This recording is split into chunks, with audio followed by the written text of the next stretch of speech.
Ladies and gentlemen, welcome to the 2021 CHaD East-West All-Star Game.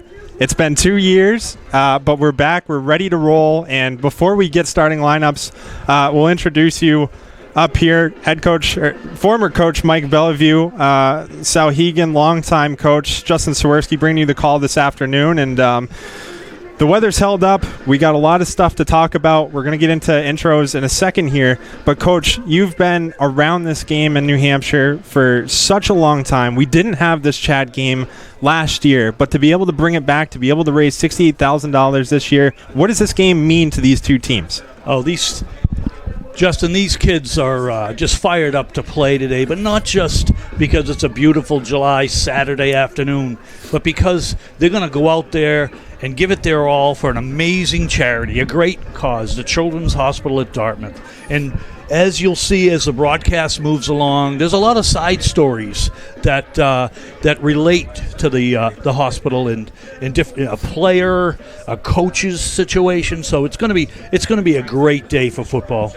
As we mentioned, both teams are getting ready for their introductions, for their starting lineups.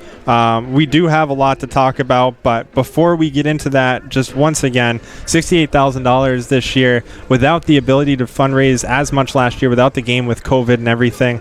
That money that both of these teams have put into the Children's Hospital at Dartmouth, obviously a big boost after everything that's happened in the last year. Absolutely, and we really need this. COVID was a very difficult year, 2020 in particular. But these athletes out here, they understand why they're here. They're here because of their physical abilities, obviously, on the football field, but they were selected in terms of high character, $68,000, going out and helping raise money for such an amazing cause. That's why they're here today. They represent the very best of New Hampshire. Well, and you look at the game, too, the West leads all-time 5-3 in the 8 years that we've had this game. And at this point, we are going to send it down onto the field, and we'll let our PA address announcer take us through the introductions. Ambulatory Surgical Centers. Tonight's game benefits critical programs at Children's Hospital at Dartmouth-Hitchcock, including Kristen's Gift Endowment Fund for children and families fighting cancer at CHaD. Thank you to our coaches, players, volunteers, committee members, and corporate partners for making this year's game possible. Before we welcome our players to the field, we'd like to welcome a special group of CHaD All-Stars, our CHaD ambassadors. These kids receive services from the programs supported by fundraising from today's game, and they are here today courtesy of our friends at Fitzmyer and Tochi Associates. Let's give them a big welcome to the PA.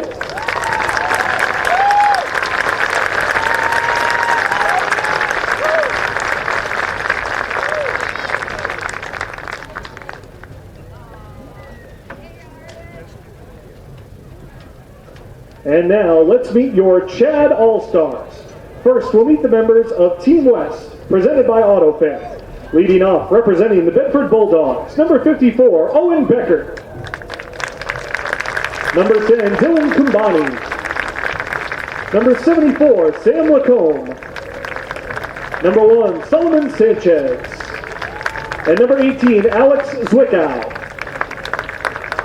From Bishop Girton, number 7, Brendan Callahan. Representing the Bow Falcons, number 12, Nick Aubrey. And number 59, Ryan Nichols.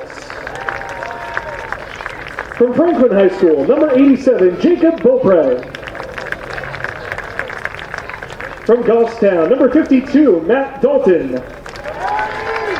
Number 24, Jeremy Hinault. Number 23, Zach Picard. And number 76, Nate Belanger. From Hollis Brookline, number 58, Quinn Connors. Number 69, Adam Slater. And number 21, Marc-Andre Thermidis. Representing the Queen City from Central High School, number 73, Andrew Farrell. And number 6, Sean McGarvey.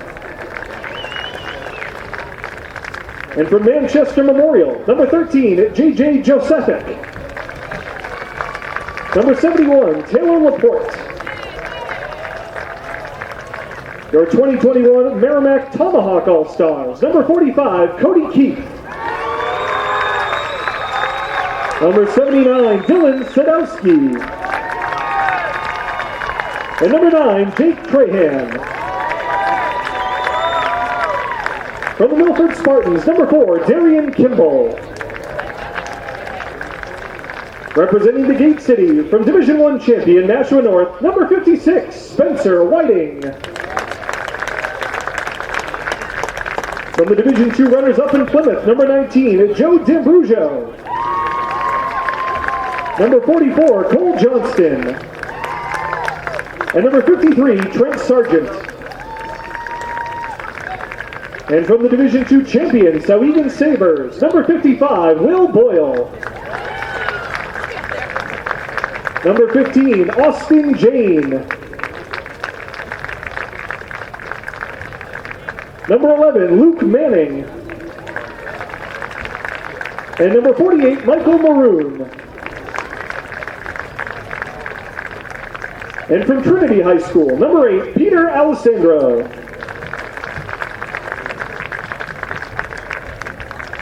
And now let's meet your Team West captains.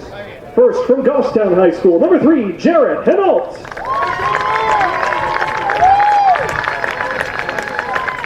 From Souhegan, number 2, Riley Lawhorn. From Nashua North, number 61, Max Ackerman. And from Nashua South, number 26, Jason Campo. Team West is led by Souhegan head coach Robin Bauket. He's assisted by JT Anderson, Joe Batista, Nick Hammond, Justin Huft, Kip Jackson, Brandon Lilly, Brandon O'Connell, Pat O'Neill, Andrew Provencher, and Rick Erda.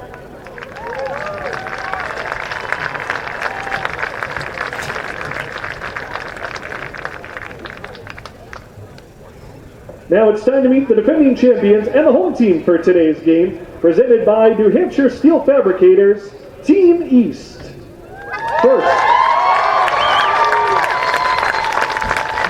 First from Dover, number 71, Max Berube.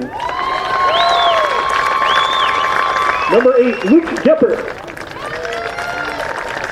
And number 36, Bo Normando. From Exeter High School, number 55, J.C. Beeson. Number 19, Jonah Bunnell. Number 47, Danny Doris. Number 81, Sam Snow. From Guilford, number 10, Alex Cheek. And number 44, Jack McLean.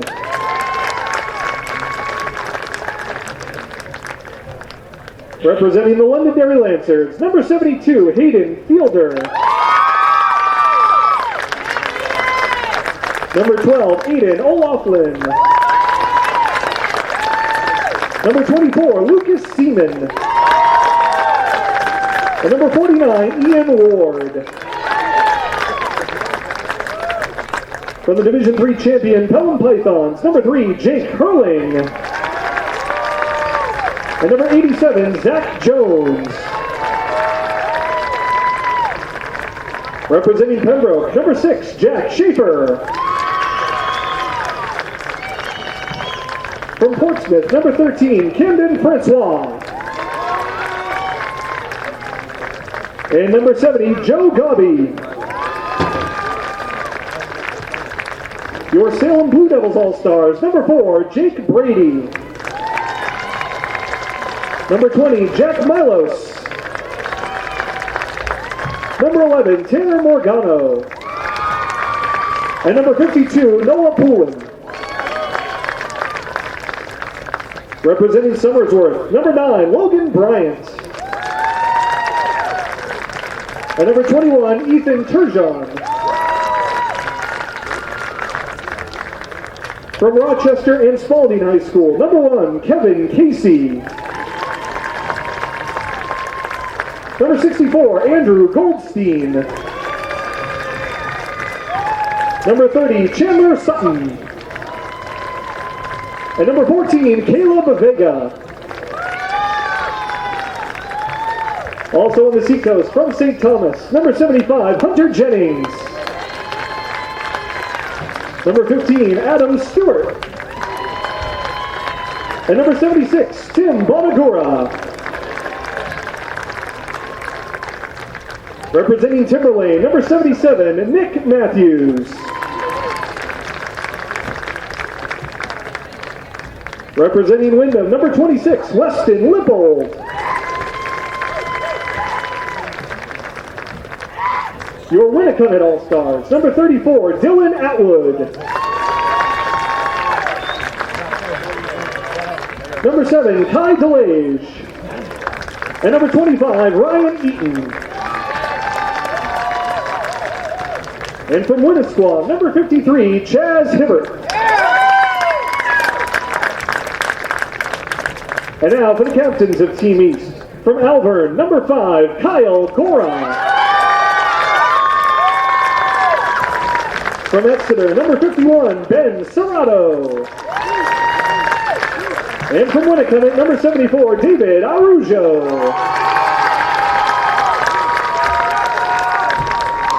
Team East is led by Spalding head coach and a CHaD dad, Kevin Hebert.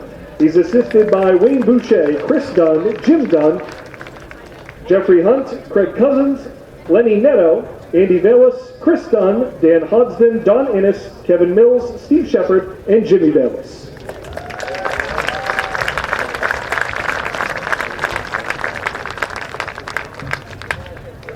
Before we meet today's game officials, we want to take a moment to honor and remember Team East's fourth captain. On Friday, March 12th, Londonderry senior Jake Nahr was killed in a traffic accident in his hometown.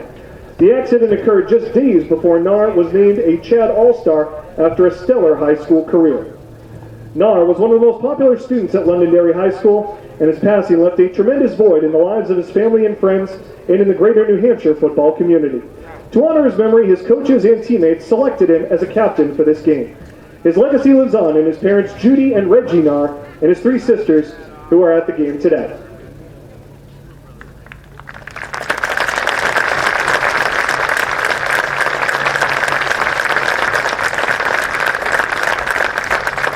Now it's time to meet the officials for today's game. CHaD would like to thank the New Hampshire Football Officials Association and its members for volunteering their time year after year to support our cause. Today's referee is Dan Moylan. Umpire Richard Tracy. Back judge Fred Russell. Side judge Tim Lee. Field judge Greg Surratt. Linesman Bob Holmes. Line judge Bob Zutara. The coordinator of officials is Brett Lawler. Today's ball attendants and chain crews are also comprised of members of the NHFOA. Special thanks to Oliver Mechanical for their support of the officials with us today. Fans, please join me in welcoming the President and CEO of the Bedford and Nashua Ambulatory Surgical Centers and the founder of the CHaD New Hampshire East-West High School All-Star Football Game, Mr. Nick Bayless.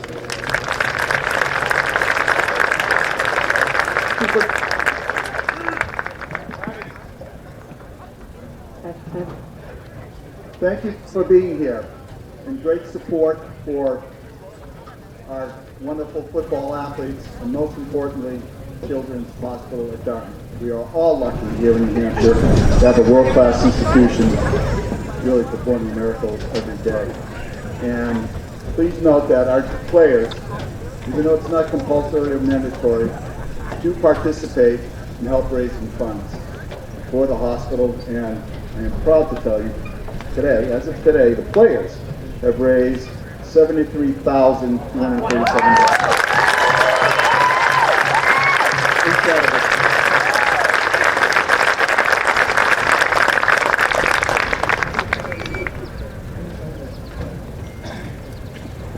Thank you, Mr. Nick Bayless.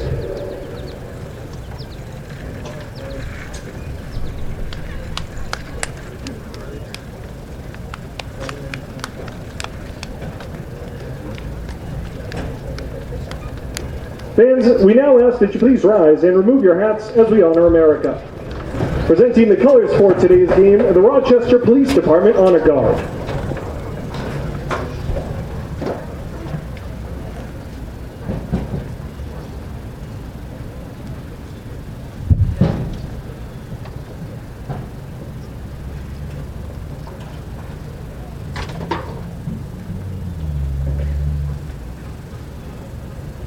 Now, here to perform today's anthem, please welcome Miss Olivia Fonseca. say, can you see by the dawn's early light what so proudly we hailed at the twilight's last gleaming, whose broad stripes and bright stars through the perilous fight o'er the ramparts we watched were so gallantly streaming, and the rockets red fire, the bombs bursting in air, gave proof through the night that our flag was still there. Oh, say does that star-spangled banner yet wave o'er the land of the free and the home of the brave?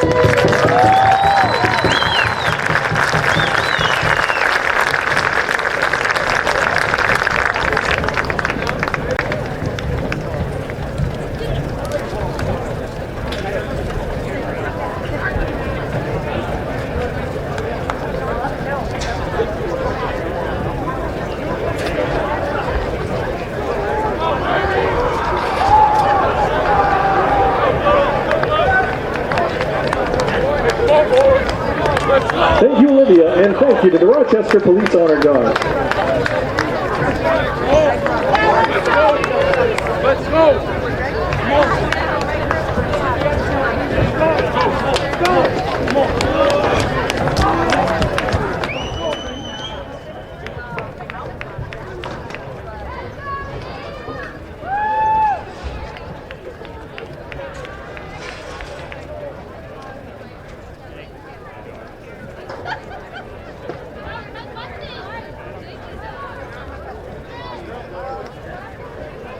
A touchdown this summer with AutoFare Delivers, the fastest, coolest way to purchase your next vehicle.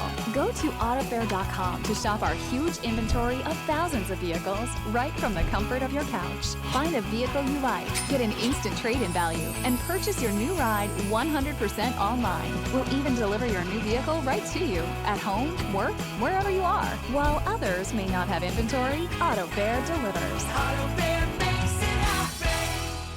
Hayden Fielder, Aidan O'Loughlin, Lucas Seaman, and Ian Ward carrying the jersey of their missing teammate, Jake Knott. The captains are joined by a special guest today, one of our CHaD ambassadors, Josh.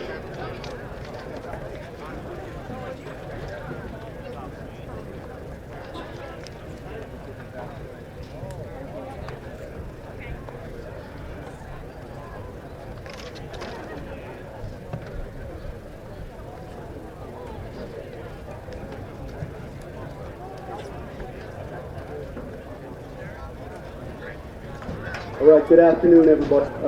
First of all, congratulations on being here and being nominated captain of your team here. Quite an honor, quite a organization that you guys are playing for today. We expect good sportsmanship from both of you guys, and play hard, have fun, and just listen to the instructions of the officials, okay? East, you're the home team. West, you're the visiting team. You're going to make the call before Josh is going to land on, and then we'll make the decision from there. Okay? All right, so what's your call? Tails is the call. Josh, step right out here, flip it, and let it land right on the ground. Okay? We have a head. East, you won the toss. What would you like to do? You'd like to defer. East has won the toss and elected to defer. Okay? You're going to want the ball. You want the ball? What end do you want to defend? All right. We're going to go put your back over here. You guys are going to stand over here. All right, come stand over here with me, Josh. Right here. All right, here we go. East is going at the left end zone. All right, guys. Off, you can shake them up. Off. Thank you, Dan, and thanks to Josh for joining our captains on the field.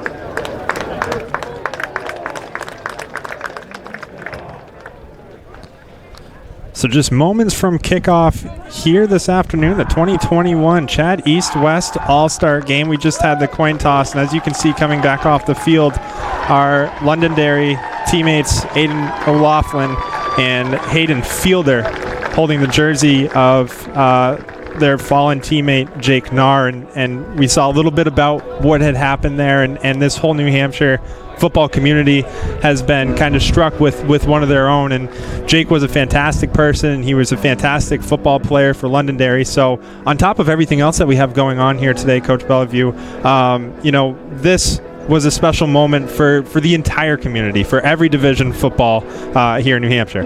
Yeah, as I look down on the field, Justin, I see head coach Jimmy Lozon of Londonderry. Pretty emotional right there. Very difficult moment.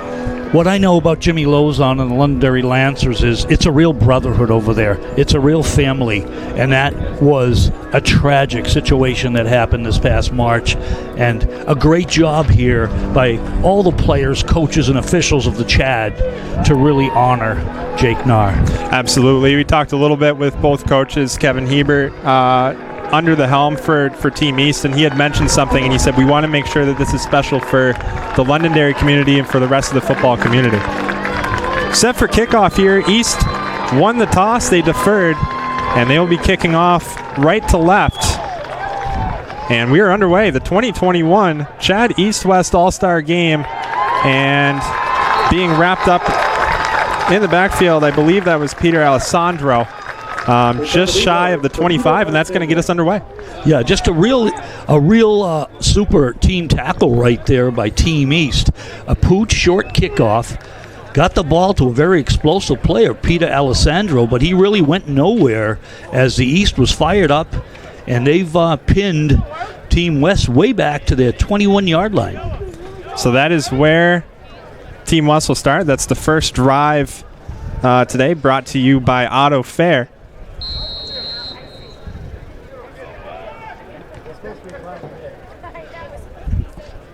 Looks like a 2-by-2 formation. Goffstown quarterback Jarrett Hinault leads his team out in the spread shotgun. He's got some real outstanding wide receivers. There seems to be a little delay here.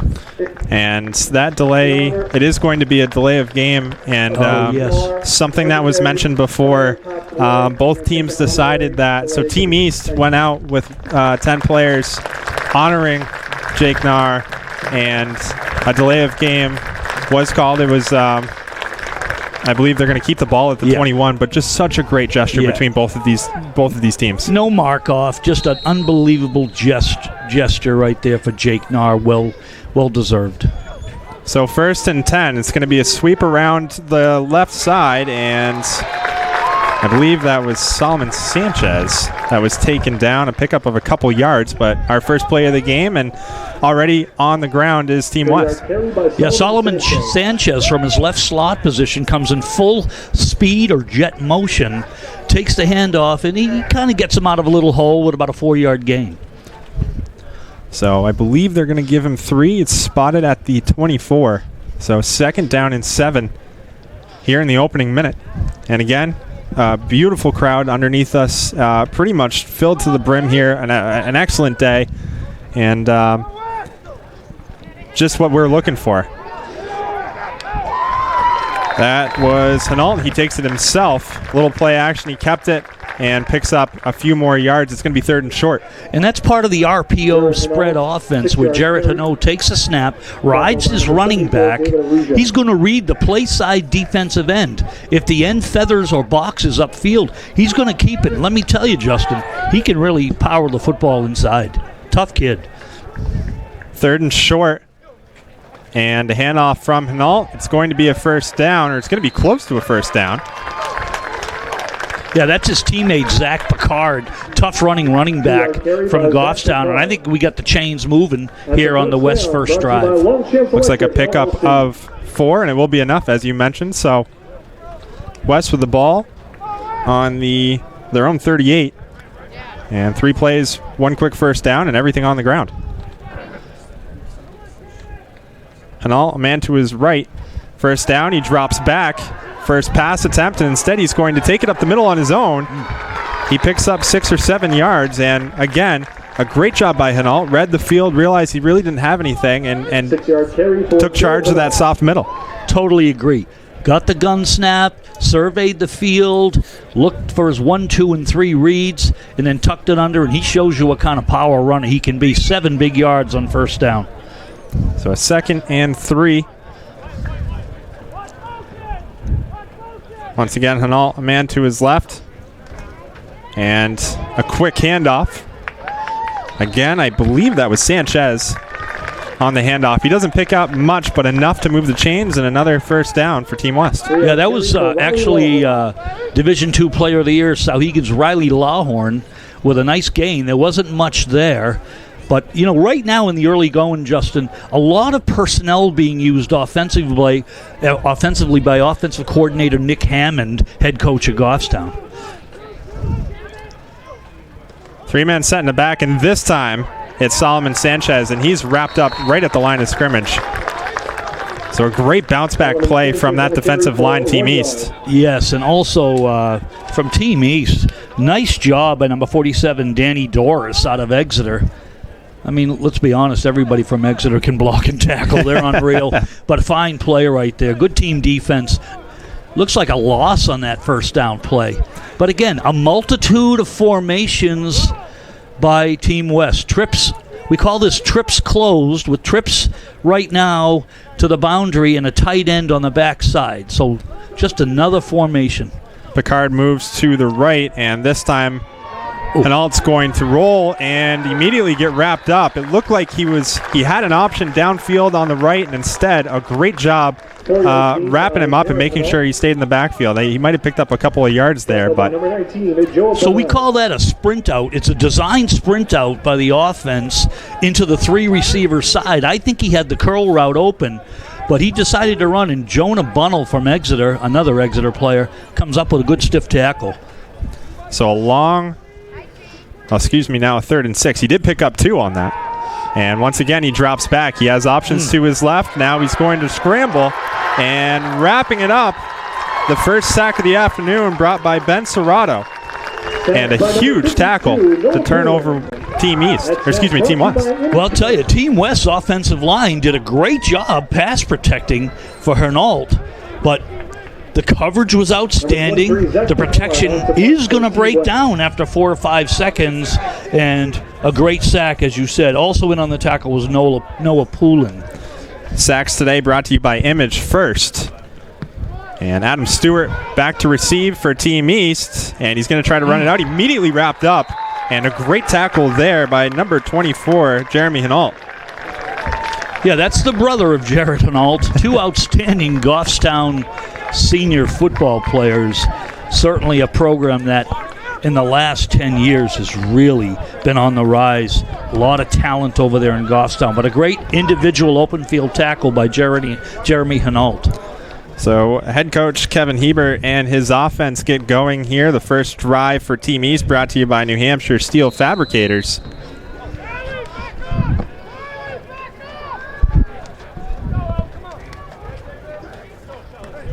And a quick snap. Gora throws to his right, has a receiver, and a pickup of 6 to start off this drive.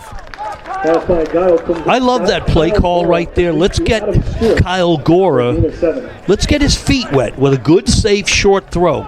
We call that tunnel screen, where the wide receiver takes a jab downfield and works back towards the quarterback, and he's got some linemen pulling and trying to create an alley for him. Nice 7-yard gain on first down for East. Adam Stewart with the reception to start things off, and again, another short pass, this time to the left, and some room. Jake Herring across the 40 and down at the 45.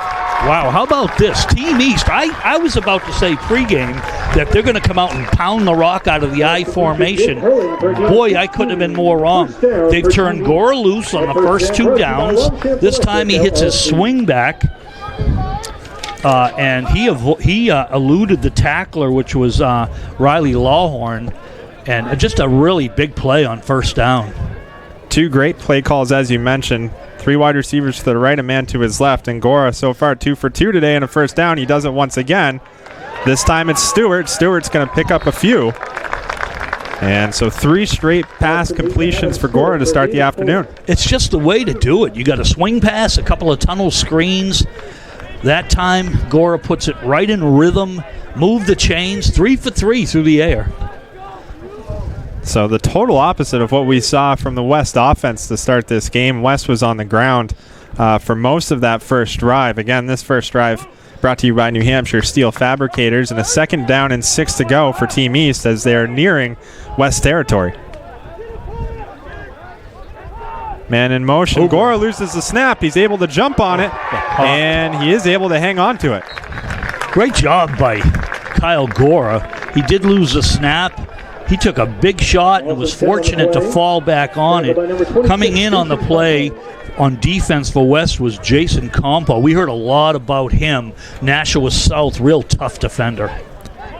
6'2", 230 defensive lineman for this West team. And again, as you mentioned, I mean, he was able to read that play and jump on Gora. So a huge loss for Team East. And now they're faced with a 3rd and 16.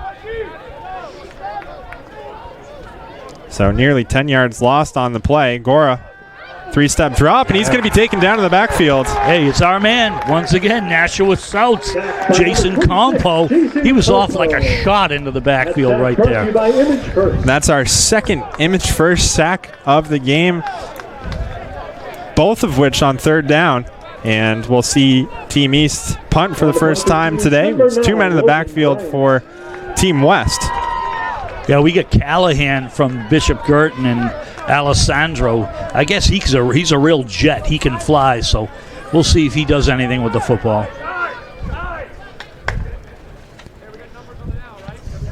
Bryant with the kick, and fair catch right around the 41.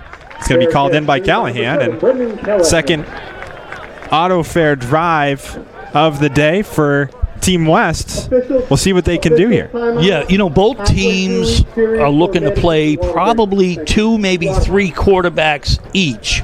And we'll see what kind of rhythm Coach Bauquet, and in particular the OC Nick Hammond, draws up. I think I see, Goffstown's Jarrett Pinault back on the field for his 2nd drive in a row. This is the Complex Care Program. This is a one-stop shop for families and patients who see several doctors and specialists.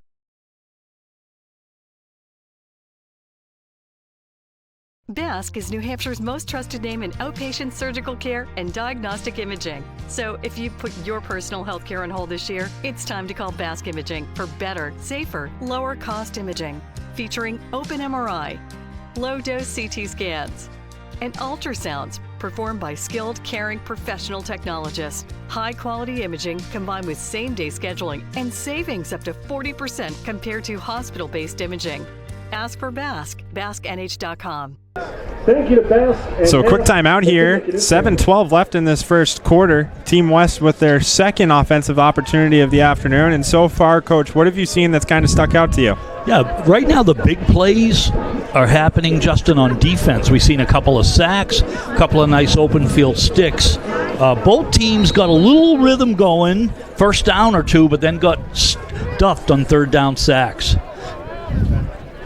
So West will take over at the 41. Ooh. And a pump fake, an option on the left side, a 1st down. That's going to be caught by Sanchez. Well, let me tell you right there, play action fake by Hinault. Froze the linebacker, also froze the right corner. Hinault missed his read right there. He had Jake Trahan from Merrimack running wide open, no more than 20 yards of him. He's going to come back to the huddle and say, you know what, let's call that again. I'd have to agree. It was a great job, and for the first time, we do see West on East territory. They're on the 45. They're going to actually mark that ball on the 46, but it is a 1st and 10. First down's brought by Longchamps Electric, and this time right up the middle, an option to his right. He's to the 30, the 20, 15, 10, and he's going to be dragged down just inside the 5-yard line. A fantastic run by Hinault sets up a 1st and goal for Team West. Let me describe that play. Once again, a new formation. We call it deuce. 2 backs, 1 on each side of Hinault in the backfield. He's going to ride the left halfback and, again, read the play side end. He kept the football, and he followed his pulling guard his left guard, and when he got into the open field, he was smelling goal line. Wow, what a tough kid. Great play by Hinault, and after that, a kind of a rocky first drive, able to get back up, and a handoff here in the first score of the game. Team West 6-0 off the handoff from Zach Picard. Well, they're familiar with each other. Hinault handing the ball to his teammate and the ever-reliable Zach Picard. They did a lot of that at Goffstown High School the last couple of years, and the offensive line did a super job really opening up a wide hole over right tackle and an easy walk-in run for Picard for our first score of the game. As you could see there on the replay, a great job by that offensive line, Team West, making it easy for Picard to walk in. The extra point is up, and it's good. 7-0 lead for Team West, and a great second drive for this team to get going here in the first quarter. Yeah, well, I've seen a lot of that extra point action being a Souhegan coach out of Riley Lawhorn. He's a very multiple football player, punter, kicker, kickoff, running back. But in terms of that drive, a real nice mix between run and pass, and that's what needs to happen to keep the East defense off balance. Beautiful drive right there by West in their second possession of the game, and with 6:31 to go, they are up 7-0. Thank you. So as mentioned, a huge start to this game for Team West, and we go back kind of down the grapevine. It's been 8 years this game has been in action, and West won the last game 17-13. East has taken 2 of the last 3. The last 2 games were divided by just 1 score. So despite everything that this game is for, right, all of the money that's going towards the Children's Hospital at Dartmouth, there is some fantastic football we see, and the last few games have been extremely close. I mean, Justin, in terms of this game, for me personally, a lot of nostalgia. Nick Valis, the brainchild of the game, got it going in 2012, and my youngest son, Tim Bellevue, was a part of that inaugural team and that inaugural game, and it really means a lot for me to be here and watch these great athletes.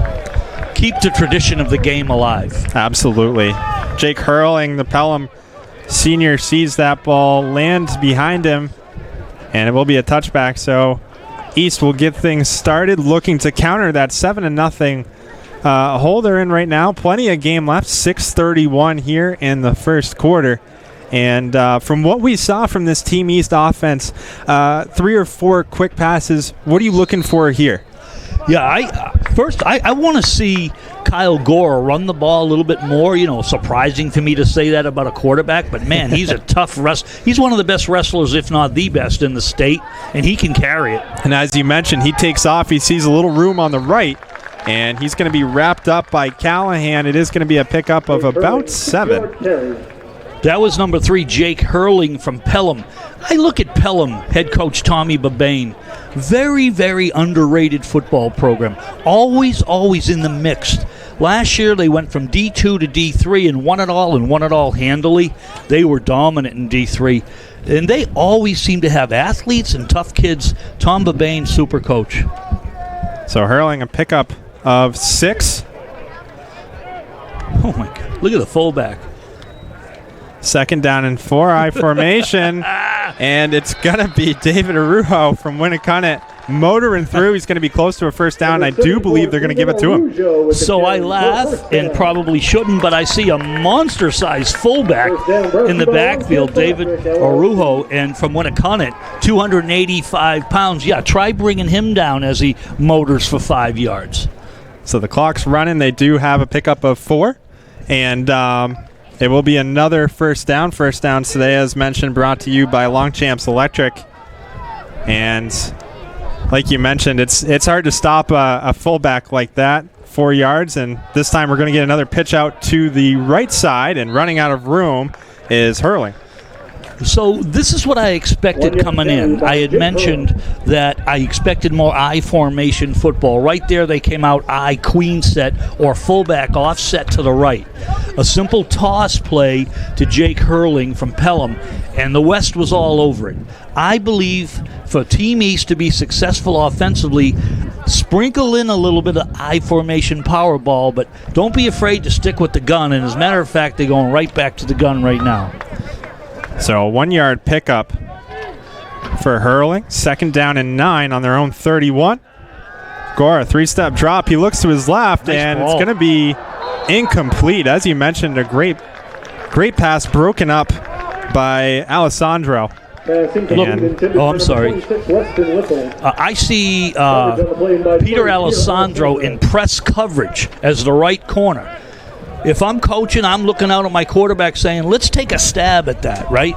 The release was solid by the wide receiver, but Alessandro's coverage was blanket. A great idea by Gora, too. As you mentioned, the first time we've really seen him try to air it out and get more than that 2 or 3 yard completion. So another long here, 3rd down and 9. And East on their own 31 looking to get this offense rolling in the first quarter. Pressure. Gora.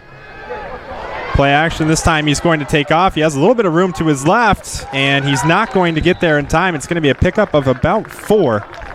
And another turnover, or 3 and out here for the East offense.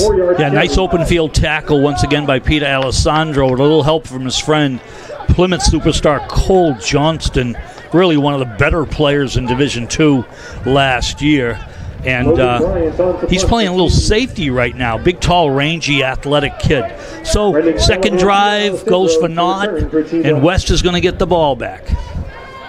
A great start to this first quarter by Team West. Once again, Callahan and Alessandro in the backfield. And it is going to be Callahan. Makes a move, tries to get around the outside corner, and he might actually have lost a yard or 2 there, but they're going to be set up. It's first down just inside their own 40, so great field position to start this third drive. Yeah, I'm trying to see who made that tackle. I think it's the backup quarterback for Team East, number 19, Jonah Bunnell from Exeter. Like I said earlier, all those Exeter kids, whether it's in the trenches or out in the open field, they can flat out tackle. So it looks like a quarterback change right now for West as Sauhegan's A.J. Jane or Austin Jane is in the gun under center here. So the first quarterback switch up of the day, someone you're somewhat familiar with, Coach. And the first snap, he's going to roll out to his right. He has a couple of options. Curl. And instead, he's going to pick up a first down and more. Oh, what a block! It's McGarvey. Oh, they called it. And he's going to be taken down just short of the 30, but it does look like that might come back to haunt him, Coach. First of all, sorry to be yelling curl into the headset, but here's the thing. I know the concept. The number 3 inside receiver runs an out. Number 2 runs a curl. Number 1 runs a post over the top. That curl is wide open. It took him a while to see it. Now, the block there, listen, it looked rather clean, but the new rule is that the officials, if they think it's unnecessary, then they will throw the flag. And there, I guess what I'm trying to say is, was the receiver already passed? Exactly, and I do think that's what they're going to call it. But going back to that, we've seen this West team do a little bit of everything so far offensively. That first drive, they kept it on the ground. They had a couple options to go deep that last drive. They ended up punching it in from just inside the 2-yard line. And then here, again, plenty of time for Jane to kind of pick apart what he wanted to do as he was rolling out. He was able to pick up McGarvey's first target of the day, and he did a great job making a couple of moves just inside the 30, and unfortunately it's going to go all the way back to their own 48. So first and long, and you're right, McGarvey is a playmaker. Jane drops back again. He's going to move up through the middle, and he's going to take off with it. He has a little bit of room, and he's going to get pushed out just past the 50. It's going to be pickup of a couple, and he takes a hard hit. Yeah. Right underneath us here at the Safe Sports Network tent. Yeah, there's a lot of, again, we're blocked by the tent, the Safe Sports tent, but it looked like Jane, oh no, he's back in the huddle, okay. So that's a good sign because we saw a little concern on the part of Team East. for the West quarterback. But not a bad job by A.J. right there, breaking the pocket and making something out of nothing. We got Joe D'Ambrosio now, first time he's come into the backfield. Tough kid from Plymouth. So a 2nd down and 6. Once again, they're threatening just inside East Territory on the 48. Jane drops back, looks to his right. He has McGarvey. McGarvey now through the middle, and he's going to pick up a 1st down and more all the way to the 33. So a pickup. Flag 15 there and a flag in the backfield once again. I love that football play. It's a funnel or a tunnel screen, wide receiver screen. What the quarterback needs to do, and he did it perfectly, look off to his left, fake the flare ball or the swing ball, come back to the wide out. That gives the lineman chance to get up into the alley and make some kick-out blocks. And I'll tell you, McGarvey from Central, he's a playmaker. 15 yards from the end of the run. Oh, we got a defensive penalty on the East. So 15 yards to the end of the run is going to move them well inside the red zone here, just outside. But a couple of costly penalties. The first one that we've really seen do some sort of damage defensively, and now this West offense threatening again inside the 20. A.J. Austin Jane coming off the bench and moving the club from midfield inside the red zone, doing a real nice job with his reads. So both quarterbacks for West have been in control of this game. Man in motion. It is going to be a handoff to Kimball. Kimball around the left side, another flag on the ground. Kimball's going to fight for as many yards as he can. He's going to pick up a few, but we'll see if this comes back to haunt this West offense. Yeah, Darian Kimball from the Milford Spartans. Great football staff there, headed by Keith Jones, by the way.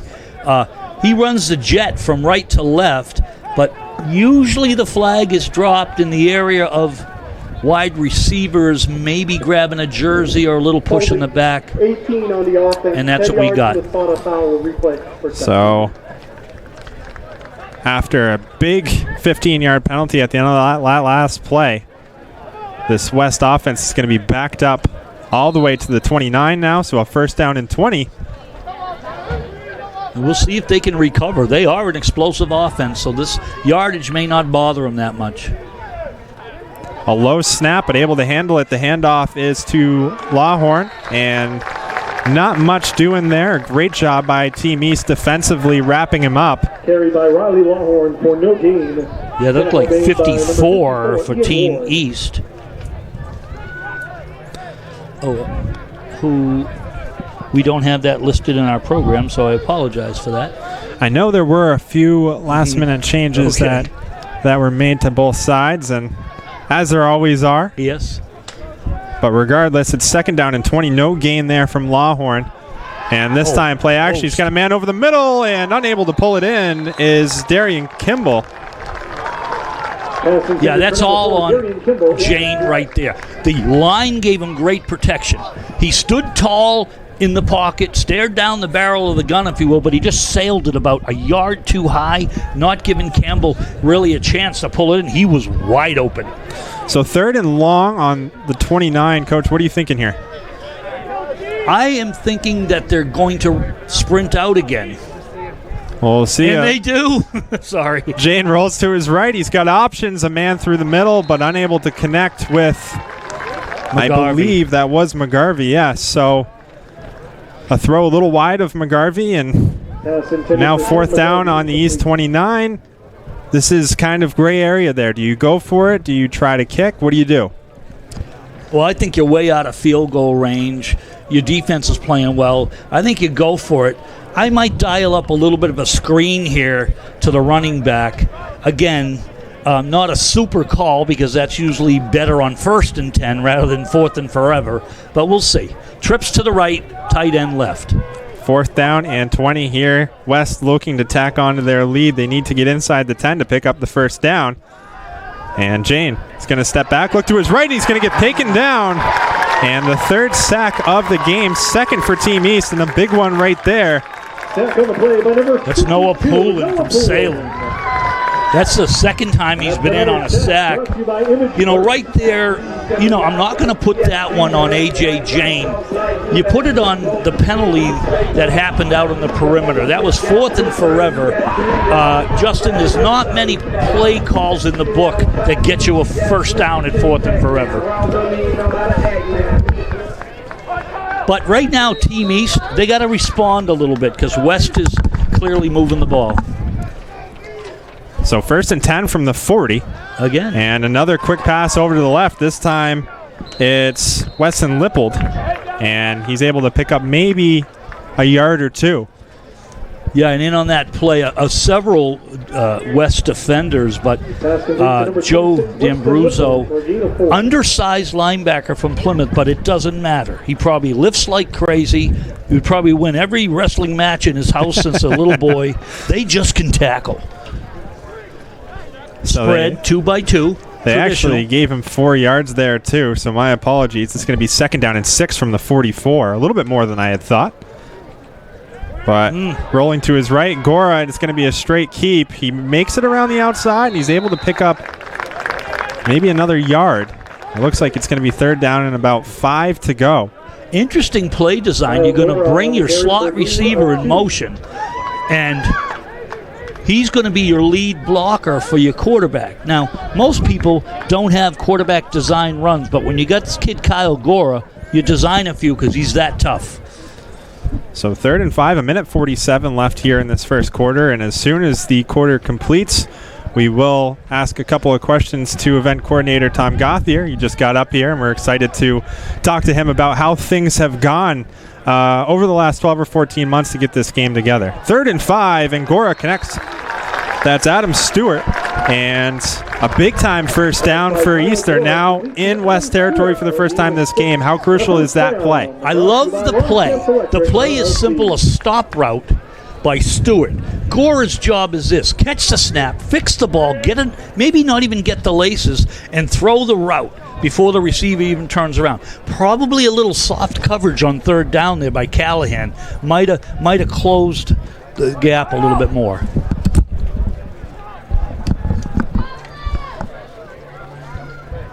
So another Longchamps electric first down, Gora. That's a clip. And a couple of big hits there. We see flags everywhere. And tell me what happened there. Gora came out to his left, and then just a lot of flags hit the field. Gora's going to fake the run to the right and keep it. I don't know if it was a blown line assignment, but really there was no pulling lineman. He was kind of naked out there. His wideout made an illegal block in the back. That was the one flag I saw. I saw another one come in thinking it could be a late hit, but no. It's just a block in the back on Team East. And that after moving and having a little bit of momentum, now they're first down, and it looks like 22 yards to go, Justin. So a lot of work to do here for this East offense, especially after their first spot inside West Territory. But a lot of work to be done. It is going to be 1st and 21. Gora rolling to his right. He gets hit pretty hard, but he's able to connect. And coming down with that is, I believe, Luke Geppert. Yes, Luke Geppert out of Dover bobbled it, but then he was able to pull it in. But the play was made by Kyle Gora. He was being absolutely ambushed in the backfield, but he's tough, and he stood in there with courage, and he delivered a rocket. And it's not for a first down, but honestly, it puts him in a better 2nd down and manageable situation. It is 2nd and 10, so a pickup of 11 on that pass. There's that fullback. And it is Arujo in there, and ball doesn't move too much this time, but this East team offense has really kind of done everything so far. They haven't shown all their cards yet, but we have seen a fair mix of plays in this first quarter. You know, when I see big 74 Arujo as the fullback, I'm thinking, okay, smoke screen, but a good lead blocker. They've handed him the ball on 2 straight fullback dives. First one, he got 5. That one there, West was kind of on to it. Looks like that's going to bring us to the end of the first quarter. And that we'll take a quick break. When we come back, we'll have event coordinator Tom Gauthier to talk about how this year has been different from the last few. Whether your team is your family, your business, or your employees, staying connected is crucial. You can depend on the Cross Insurance family. Very good. To provide the best insurance solutions for you. We've got your team protected. Visit crossagency.com today.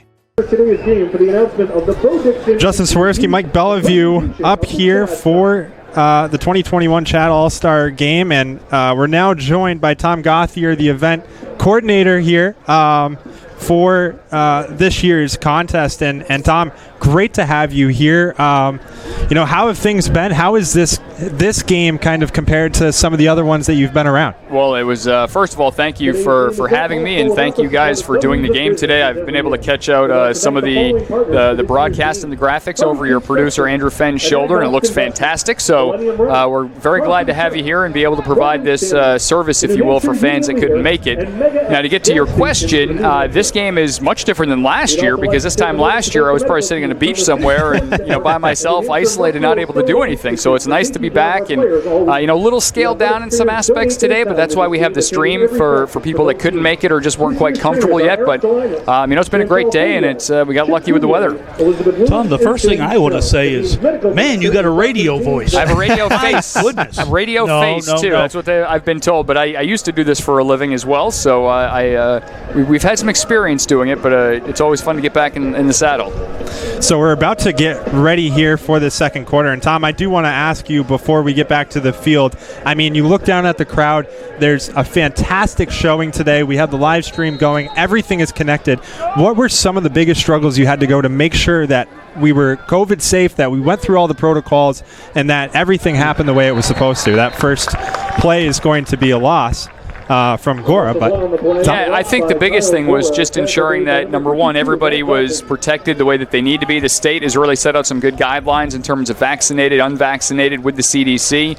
Dartmouth Hitchcock Health, one of the leaders in the state in healthcare and safety, so we were probably extra cautious, but I think it was the right way to do it. So if you're at the game today and you're vaccinated, you're free to go, pretty much like it is everywhere else. And if you're not vaccinated, you wear a mask. We made sure all the players either had a negative test or a vaccine, so we've had a good week, and knock on wood, it continues. So that last play is going to set up a punt. Two men back once more for Team West, and it is two different guys.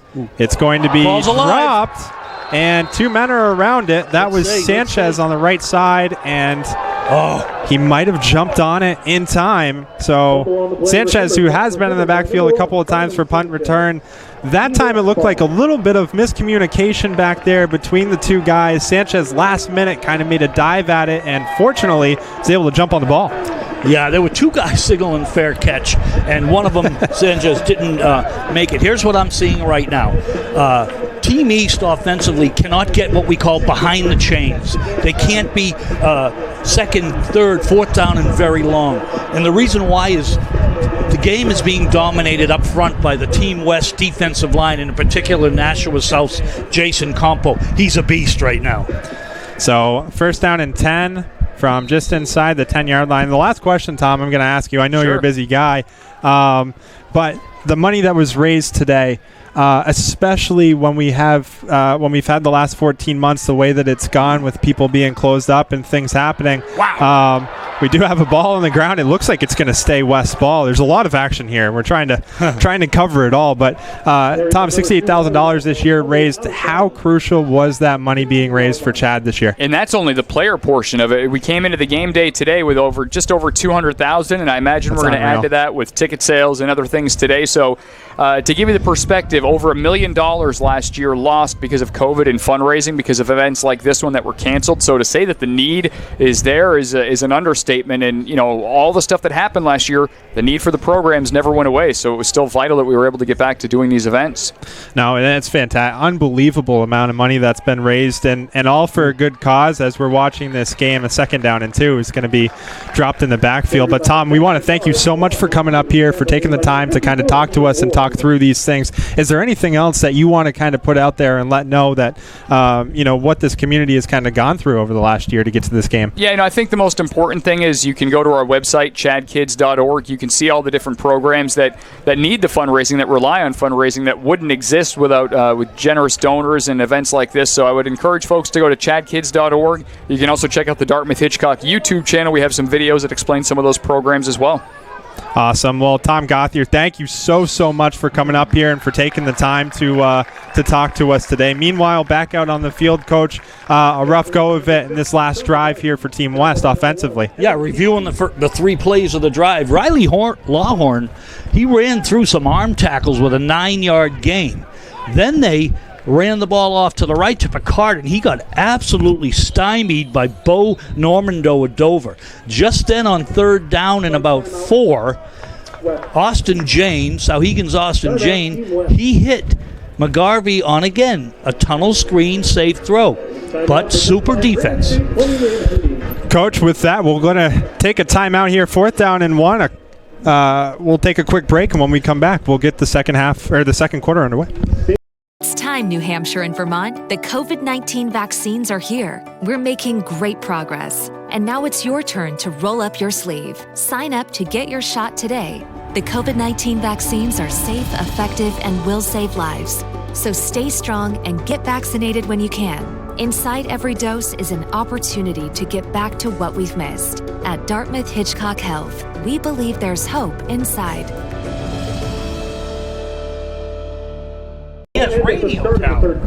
Sports Network Free Sports Injury Clinic is available for all school-aged athletes for diagnosis and care of non-emergency injuries. Our on-site athletic trainers will evaluate the athlete's injury and start them on the road to recovery. We're able to help athletes with musculoskeletal sprains or strains, and we can even manage concussion injuries.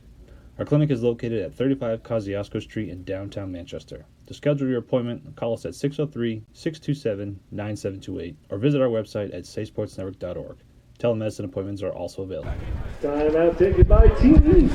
So Team East actually just took a timeout. We're back here, 12:51 in this second quarter. And Coach, I want to kind of talk to you about this last 4 minutes or so. And again, we want to thank Tom Gauthier for coming up here and taking the time to talk to us about everything going on here today. Not just the game on the field, but looking at the game on the field. We saw something interesting there during the timeout break. It looked like West was going to try something. They might have seen East defensively try something a little bit different, but 4th down and 1, they had their starters out there. What's going on here? Well, first off, yes, they have their offense on the field, not their punt unit, and they changed quarterbacks. So my take here is that Team West may let Jarrett Hinault just power this ball, but what a gutsy call. I think they're on their own 25-yard line.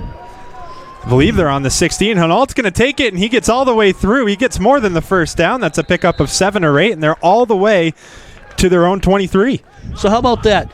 1, the guts to go for it, as you said, from around their 20-yard line. 2, you bring in Hinault, which you might as well get a microphone out and say, he's going to run the ball, right? But the kid's so tough and keeps his legs going, easy first down. Gutsy call by Team West. That's what, listen, you either play to win or you play to kind of hang around. That's playing to win right there.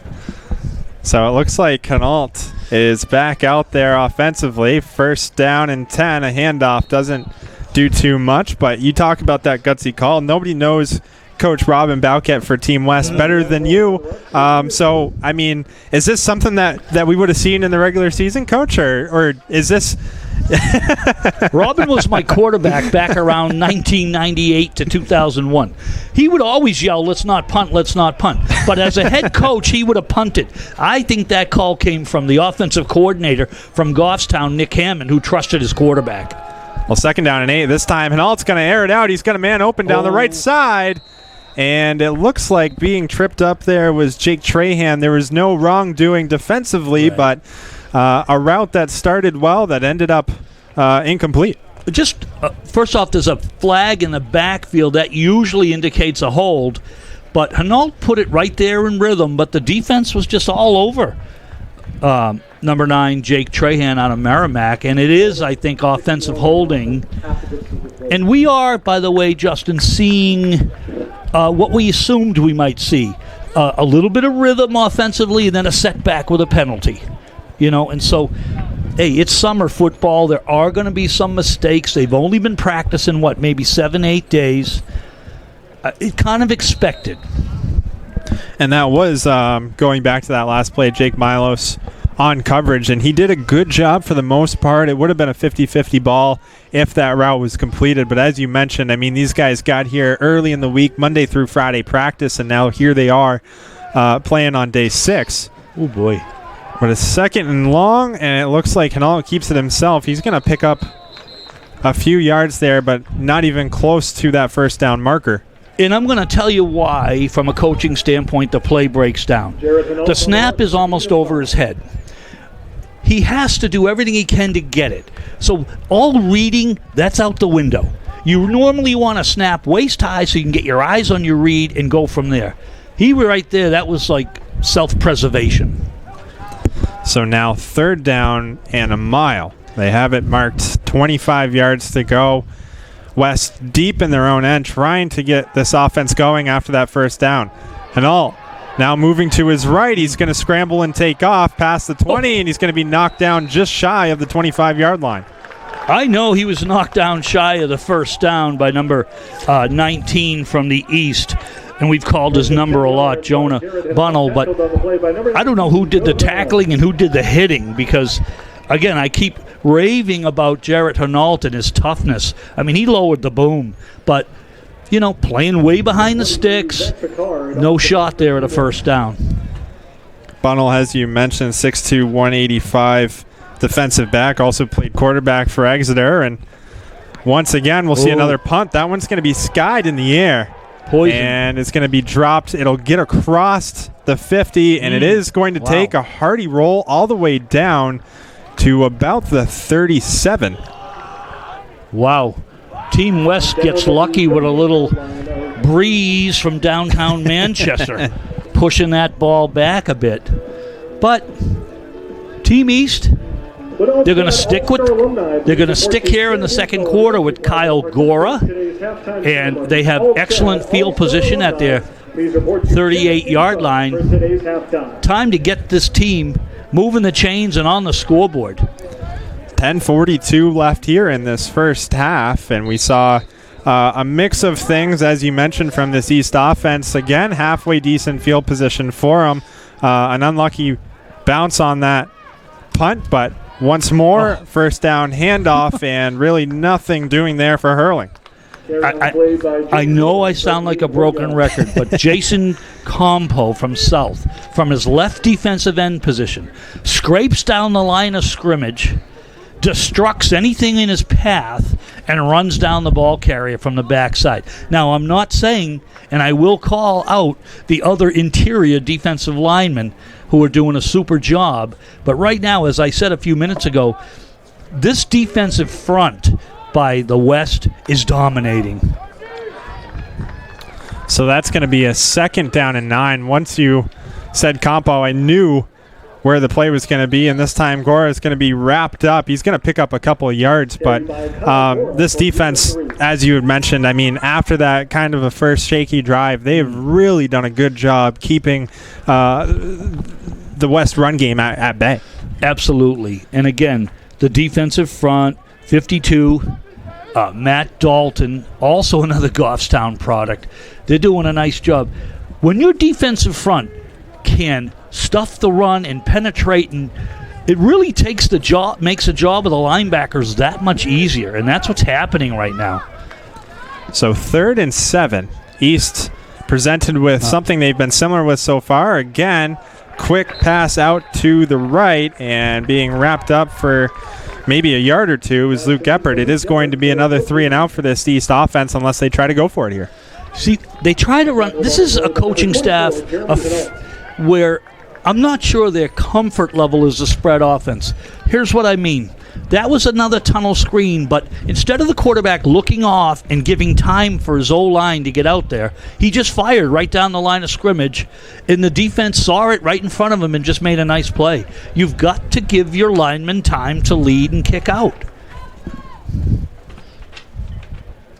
So a pickup of 1 on that last catch by Geppert, and another tough punt, 2 men back, and that's going to fall right through the 50. It takes an okay bounce, and it is going to eventually be downed, I believe, at the 33. So a couple of quick punts. They haven't been great, but what needs to happen here for either one of these teams to get the ball moving, because momentum on both sides, we really haven't seen it after that first score from Team West. Yeah, there's no rhythm right now offensively by either team in this football game, and it's all being thwarted by holding, blocks in the back, things of that nature. Now, it's interesting. There's been no false starts and no offsides. There hasn't, and there has been a lot of flags, as we've mentioned, but hopefully when we see the momentum pick up, we might see some of that stuff. But for right now, we are going to take a quick commercial break. Timeout on the field. We'll be back with the last 8 minutes of the second quarter in a moment. Want to help student athletes develop leadership skills and become champions for sports safety in their communities? The Safe Sports Student Ambassador Program is designed to help kids become responsible and engaged citizens. Your sponsorship provides opportunities for the students to learn life-saving skills that can help themselves or their teammates, make an impact on their community through volunteering, and gain exposure to career opportunities through field trips and workshops.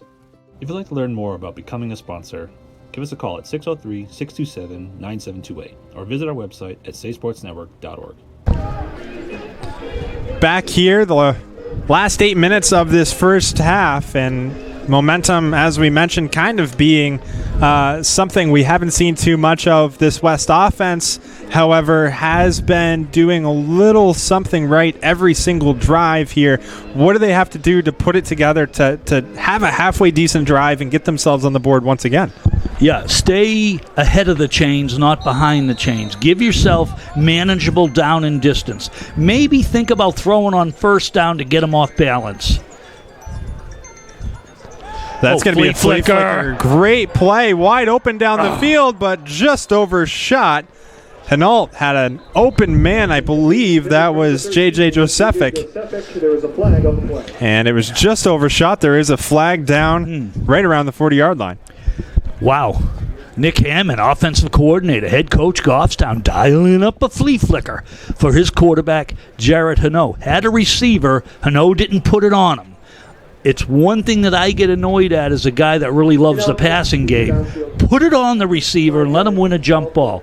Either way, I think we have a violation or a penalty on the offense, and it looks like a 5-yard mark-off. It does, Justin? Yes. Yeah, I couldn't hear what it was, and we really didn't get a good angle of it, but regardless, 15 yards to go here for Team West, and a gutsy play to start the drive. I like it, and I think everything worked except for the pass and this penalty, but they're not afraid. Second down, and all rolling to his left, and he fires a missile in. A great catch there by Josephic. Second time he's been targeted this drive, the first completion for him today. Yeah, and they seem to really favor the seam ball or the curl route. You're going to bring one receiver into the flat to influence both the corner and the outside linebacker and leave this little seam between the inside backer and an oncoming safety. And right now, Team West is exploiting that. Third down and less than 5. I would ask you, Justin, is this 2-down territory based on the fact that they just went for it from their own 21 or whatever? I'd say between what we just saw and how the special teams play has been the last couple of punt opportunities, I wouldn't be surprised if, even if they don't get anything this drive, if they try to have Hinault punch one through and pick up another first down. That's what he's been doing this game so far. That's really been this offense's bread and butter. So we do have what looks like it was a timeout at first, and I think they're saying, no, we didn't want the timeout. So this second 4. Looks like the West is back to a 2-back set. So men on either side of Hinault. Hinault takes it, fakes the handoff, and runs it right up through the middle, and he has more than the first down. He picks up around 10 yards, and it is going to be another West first down. It's just so tough. It puts so much pressure on a defense when the quarterback rides the running back, giving the appearance of a sweep, and then pulls it and goes off tackle Again, key to the play, backside pulling guard, leading for the quarterback in case he does pull, which he tends to love to do. Looks like Thermitis is in from Hollis Brookline. First look at him. And he's got it. Another handoff there, as you mentioned, the first time we've called out Marc-Andre Thermitis' name. And he picks up a handful there. Thermitis, very explosive runner in Division II the past couple of years. What we call a real home run hitter. He can break those 80, 90-yarders and turn a game around. Very athletic. He's got some wheels. He picked up 4 there, so it is going to be 2nd down and 6. As we approach the 6-minute mark here in quarter number 2, West trying to make their way into East Territory. Hinault's got a wide open man and a big completion across the middle. Solomon Sanchez is there, and back-to-back first downs for Team West. I love the pass route combination right there. You're going to bring one receiver underneath the linebacker's heels shallow, influence them to step up and throw in behind them to a 10-yard dig route by Solomon Sanchez. No stranger to making big plays for the Bedford Bulldogs. So 3 plays, 2 first downs, and the momentum is in the favor of West. Another first down handoff, this time to D'Ambruzzo, and it is going to be a pickup of around 5 yards. D'Ambruzzo may weigh 170, giving him something, but you know what? He's a Plymouth runner, and he's going to get 5 every time. He's tough. Love the kid. So just over 100 yards of running on the ground here for West, and once again, a first down, back-to-back carries for D'Ambruzzo, and it does look like this West offense is starting to take command of the run game. Yeah, and I was just about to say, let's applaud the right side in particular of the offensive line on those last 2 plays. Max Ackerman, one of the strongest kids in this football game, playing right tackle. So first down and 10 on the East 26. West offense looking better and better as this drive progresses. A couple of big plays through the air. And the run game has been phenomenal this drive. We'll see if the East can stymie anything. Once again, a handoff to the right, some room, and a pickup of about 6. That was Riley Lawhorn. I can tell you that coaching Riley the last couple of years, that's what you get. That he was just hemmed in and should have been stopped for a negative play, but he put his shoulder down, made someone miss, and got 6 positive yards. That's what you want on first down. Play ahead of the chains. So 2nd down and 5. They did give him 5 there.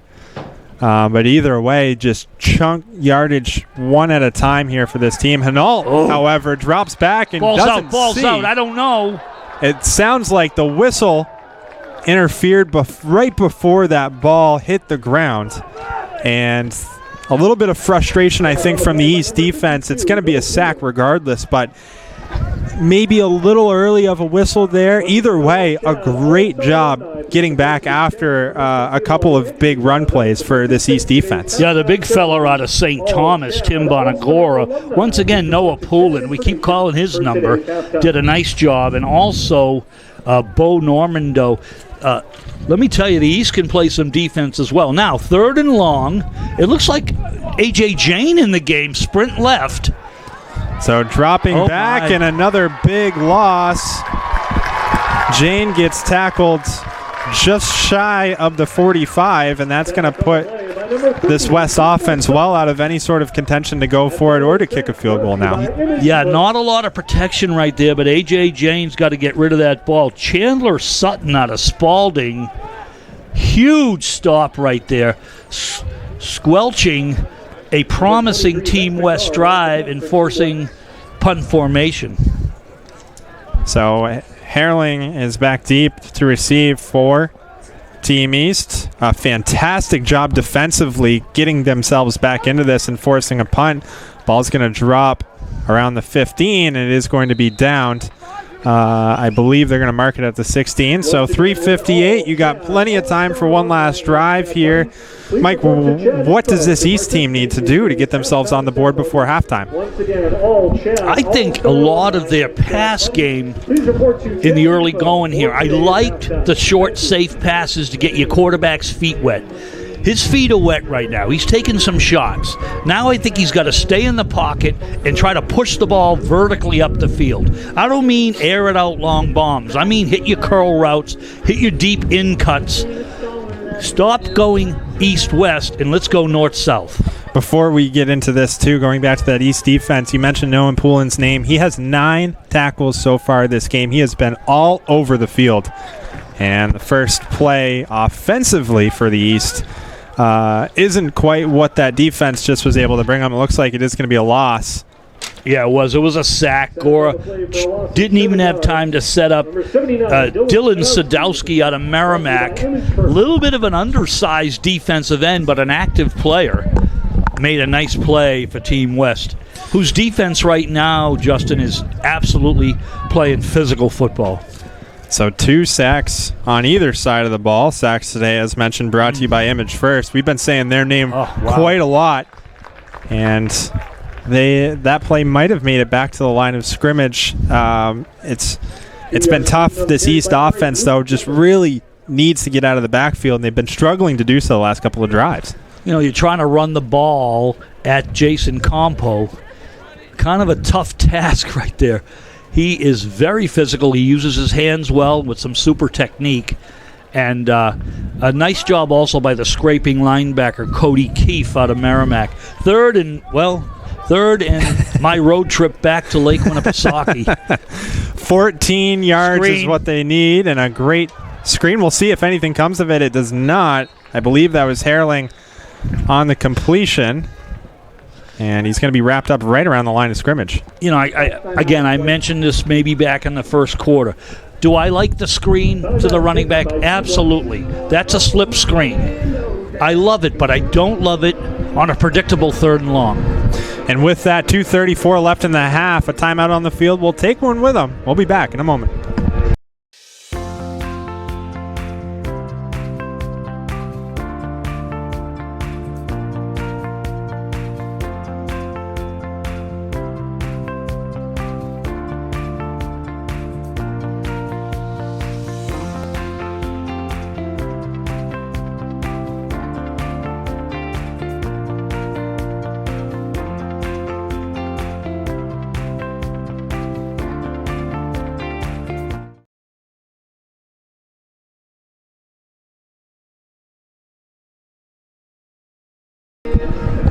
Back live, 2:34 left in this first half. A low-scoring affair thus far. And we are going to have a 4th and 10 punt. 2:34, there's enough time for this West offense to maybe tack on a little bit more. But what are you expecting here from both sides of the ball? I mean, what needs to happen for East to go into the locker room just down 7? They absolutely cannot punt this. Well, it looks like they're under center right now, but they might shift. It's 4th and forever. There's no way they're going. It cannot be going. I was about to say they got to punt the ball away. Yeah. And call. They got to punt the ball away and play good defense, because right now, Justin, with 2:34 left, this is setting up like good field position for West. Good field position for West, and if they punch it in, it's going to be a significant 2-score lead. Well, Coach, we'll take another timeout with these guys. 2:34, 4th and 10. We'll see what this East team wants to do out of the break.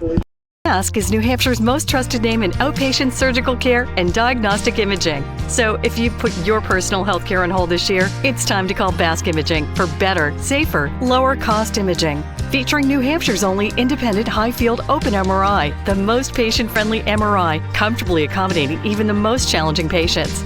Call and talk directly to our patient advocate instead of an automated system and save up to 40% over hospital-based imaging. Ask for BASC, BASCNH.com. All right, so we'll do it again here. 4th down and 10. And as you mentioned, a little bit of trickery just to see, I think, if this East team could catch this West defense off, see if there was something that they were missing. They wanted to take a read, but it does look like this time they're probably going to punt the ball. Yeah, they're going to punt the ball. They need to first and foremost get a good snap and protect. And it looks like that the West is going to bring some heat off the right side in particular. Watch out. High snap, but able to get the punt off, and it's a decent one. Sanchez underneath it, and he's going to try to run it out, but immediately he's going to be met just past the 50-yard line by Ryan Eaton of Winnicott. Yeah, actually, that was Trinity's Peter Alessandro. He's been a significant player, or is hopefully for West. They're hoping he's going to be a significant player in the punt and kick return game. He hasn't really broken free yet, but as I mentioned, wonderful field position for Team West. Let's see who's in at quarterback. It's Jane out of Sauhegan. Kind of interesting. I thought you might go with Hernal here, but we're giving Jane the shot at the 2-minute offense. So 2:25 left. The first play is a handoff, and it's going to be a hefty pickup for Picard. Notice a theme here, Justin. Running the ball over the right side of the offensive line. Once again, Ackerman, 61, and I believe the right guard might be Quinn Connors out of Hollis Brookline. I think it is. He's a strong kid. They're doing a great job. So 2nd down and 5 to go. A deep drop back for Jane. He's going to fire over the top, and a lot of contact on that far side. Sanchez looking for a flag. He doesn't get it, and I like the idea, but it just really didn't add up. I like the idea of the throw game, but right then, Austin Jane, he threw into double coverage. There was no one in terms of who he threw to. He was not open by any stretch. Kind of forced one in there. Trips to the left. 3rd down, 5 to go. 1:51 left. Handoff to the right, and it's going to be shy of the 1st down. Yeah, that's Plymouth's Joe D'Ambruzzo. And again, the kid's always going to pick up 3 to 5 yards, and it's now manageable at 4th and less than 5. And West letting the clock run, probably feeling like we don't want to give Team East any time before the half. So 4th down. He did pick up a yard. Clock is running now inside 1:20. Jane may have to make a throw right here on this sprint out. Looks like he's going to. He rolls out to his left, and he has some pressure. He's able to evade one. He has some options now all the way back to the right. He's able to fly it over, but just over the head of number 44. That's Cole Johnston out of Plymouth. And a great job by Jane getting himself an opportunity to make a play, but he overthrew Johnston there. Jane on a designed sprint out to the left. I think he had the curl route on the left sideline open again. However, great athleticism to scramble. Cole Johnson coming back from his tight end position, hands in the air. If he makes the catch, he could walk down the sideline, but Jane, he overshot him. Now, what is Team East? Are they going to be conservative here with 101, or are they going to look to try and find some fireworks? I think it's going to depend on this first play right now. 3 out to the right. And it is going to be Gora. A little flip pass out to his left and a pickup of maybe 2. Pass complete to number 3, Jake. And that is Hurling again. Yeah, Hurling with a catch in the left flat. He avoids the oncoming truck-type tackler Mike Maroon from Sauhegan. Mike was ready to deliver a blow, but Hurling put a good move on him. Let's see what the preliminary indication is here. So, Coach, looking quickly at these offensive stats, too, I mean, Team West at 100 yards even on the ground. This East team, though, they've tried everything. They've only picked up 3 positive yards. Really, everything they've been trying to do has been stymied by this West defense. I mean, what do you do at this point, seeing that going into the final minute of this first half? Yeah, I'm looking at the stats. Only 3 first downs. They've rushed the ball 13 times for only 3 yards. That's not going to get it done. They have gotten a few yards through the air. Again, I'm going to go back to first down needs to be safe throws, but vertically, not horizontally. And we go horizontal. The double pass, I will tell you. A wide open man down the field, jump ball, and just out of the hands. I want to say there's a lot going on there, but the pass out of the hand of Jonah Bunnell, and unable to corral it in was Weston Lippold out of Wyndham. Yeah, Jonah Bunnell runs a little hitch behind the line of scrimmage, catches the ball. He's an Exeter quarterback, although probably did much more handing off than throwing at Exeter. But who's to fault the great coach Bill Ball with all those championships? Anyway, they tried a little trickery. It's kind of like what they're reverting to at this point because they have no rhythm at all offensively. Well, 2nd down and 10, and this time pass over the middle is going to be caught. A 1st down and more. Great move, and inside the 45 down at the 30, and some movement here offensively. That's Jack Schaefer out of Pembroke with his first target of the day. Wow, how about that? Division II, Pembroke, Jack Schaefer. I love the concept right there. Let's not throw it horizontally to the sideline. Like I said, a couple of in routes. Beautiful, beautiful throw in rhythm and a big 1st down for Team East. Well, timeout on the field. We'll take one up here as well. 27 seconds left in this first half. We'll see if we'll get another score before halftime. Whether your team is your family, your business, or your employees, staying connected is crucial. You can depend on the Cross Insurance family. Very good. To provide the best insurance solutions for you. We've got your team protected. Visit crossagency.com today. So 27 seconds left here in this first half. East down by a score, and they are threatening a couple of big plays in this drive. Set them up at the 30, and we already have a flag, another one in the backfield, and we'll see what this turns out to be. Could be a neutral zone infraction. Legal substitution. So that's going to give a free 5 to the East. First time they've really threatened here to score. Boy, this could turn the game around if they could get even just points out of this drive. So we haven't seen any turnovers. We haven't seen a lot of momentum until now for this East offense, but Team West, 6 penalties for 70 yards. Nice. And a great first start. 1st down and 5, and a completion over to Adam Stewart out of St. Thomas. And I was calling for that. Don't be predictable and run on 1st down. You got a kid that's tough. He's got courage in the pocket. He'll throw that quick speed out, give you some positive yards on 1st down, then you go to your run game. Well, obviously not in this situation because with 24 ticks to go in the half, they're looking to probably need to throw this ball and get it in. Good-looking drive, though, Justin. Absolutely, and momentum that they can take into the second half on another Longchamps Electric 1st down. Sets up 1st and 10 out of the pocket. The throw to the right side is completed, and once again, it's that connection to Stewart. Gora to Stewart twice now, and I don't believe it'll be enough for a 1st down, but it is enough to get them inside the 15, and with 19 seconds left, a pickup of 5, a lot to work with here, Coach. Nice job, 15, Adam Stewart. Comes from a passing program over at St. Thomas. They like to go to the air. He's comfortable with it. Good-looking receiver. 2nd mid here, 5 yards to go for Team East. The offense has been great looking through the air so far. Once again, he goes to the right side into the air and in and out of the hands of Luke Geppert. We'll set up a 3rd and 5.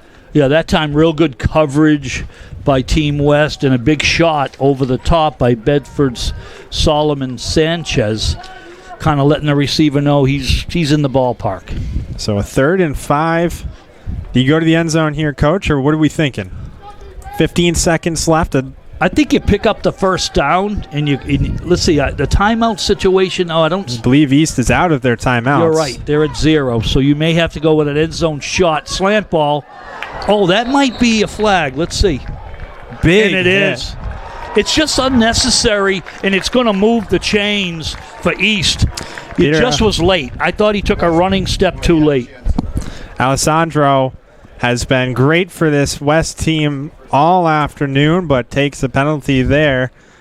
on a hit that was just a touch after the incompletion. So as you mentioned it, I mean, exactly what East was looking for as far as moving the chains and setting themselves up. However, this West team, a timeout left, 11 seconds, and a lot could happen in the closing ticks of this first half. Yeah, you're going to get half the distance to the goal because of where they are, because that's a personal foul. So let's see. East is going to set up shop at the 6-yard line. I would say with 11 ticks, they got 2 plays. 2 plays left with no timeouts. Can't take a sack right here. Cannot do it. And Team West is going to use their final timeout of the half. We'll take one with them. 7-0, 11 seconds left here in this first half. It's time, New Hampshire and Vermont. The COVID-19 vaccines are here. We're making great progress. And now it's your turn to roll up your sleeve. Sign up to get your shot today. The COVID-19 vaccines are safe, effective, and will save lives. So stay strong and get vaccinated when you can. Inside every dose is an opportunity to get back to what we've missed. At Dartmouth Hitchcock Health, we believe there's hope inside.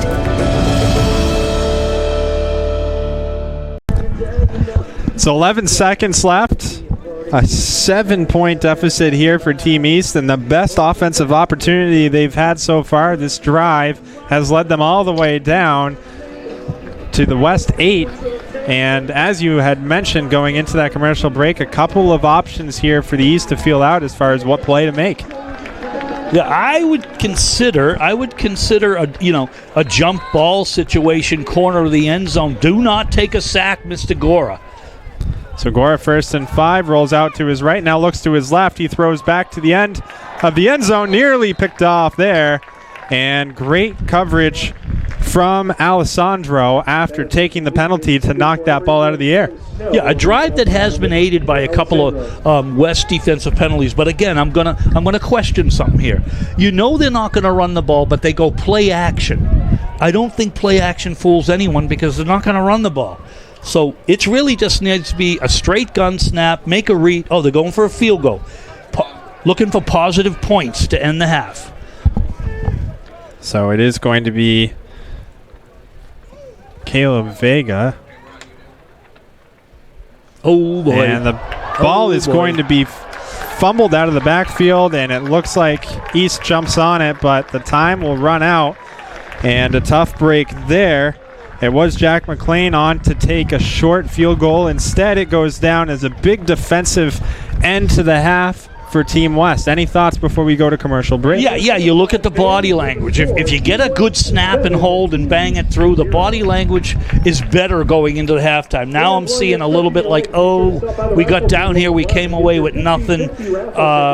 As a coach, you take him into the halftime and you don't let that body language prevail. You've got to change it. You got to say, we're only down 1 score. We're right in this thing. Well, we are going to take a commercial break. When we come back, we will have the founder of the CHaD East-West All-Star Game, Nick Valis. He'll be talking to us for the first time in a couple years about how this game has been this year and how important this game means to the New Hampshire football community. Don't go anywhere. A touchdown this summer with AutoFair Delivers, the fastest, coolest way to purchase your next vehicle. Go to autofair.com to shop our huge inventory of thousands of vehicles right from the comfort of your couch. Find a vehicle you like, get an instant trade-in value, and purchase your new ride 100% online. We'll even deliver your new vehicle right to you at home, work, wherever you are. While others may not have inventory, AutoFair delivers. AutoFair makes it happen. You're also the president of Bedford National Surgery. BASC is New Hampshire's most trusted name in outpatient surgical care and diagnostic imaging. So if you put your personal health care on hold this year, it's time to call BASC Imaging for better, safer, lower cost imaging. Featuring open MRI, low-dose CT scans, and ultrasounds performed by skilled, caring professional technologists. High-quality imaging combined with same-day scheduling and savings up to 40% compared to hospital-based imaging. Ask for BASC, BASCNH.com. It's time for the Cross Insurance T-shirt toss. And we are back. We take a quick commercial break, but as we mentioned, we are back. We're joined this afternoon by the founder of the CHaD East-West All-Star Game, also the president of the Bedford Nashua Surgical Centers, Nick Valis. Nick, a pleasure to have you. We were up here a couple years ago at UNH, the last game that was played, and now we have the opportunity to talk to you again. It's been a crazy couple years since the last time that I've seen you. Walk me through how getting this game up and getting the crowd to what it is right now. I mean, you look out there and it's phenomenal what you see. The game has so much meaning to it, especially this year. Walk me through getting everything ready to go for this game. Yeah, it is amazing and wonderfully so. I'm just lamenting over last year's loss of game because of the COVID virus situation and those poor seniors who, you think about it, you've worked your whole life for that moment, right? And it was taken away from you. And I feel for them. But with all that being said, we're back strong. The players themselves raised $73,000. I mean, how remarkable is that? And it's key to us. We don't make it mandatory. And people need to know that. Because some kids are shy about it. And, we don't want them to feel that pressure. But we want to teach them about philanthropy because the cause is sick and injured children, right? And those of us who are parents who've had experiences, will even have healthy children. But this, CHaD Children's Hospital at Dartmouth has touched many, many, many families in the state of New Hampshire. We're lucky to have a world-class health organization, right? Right here in a state of less than 1.5 million people. So we're blessed in that regard, and talking to two guys who love football, right? We love football and we love children, and what a great combination. And, this game exemplifies people really caring for each other.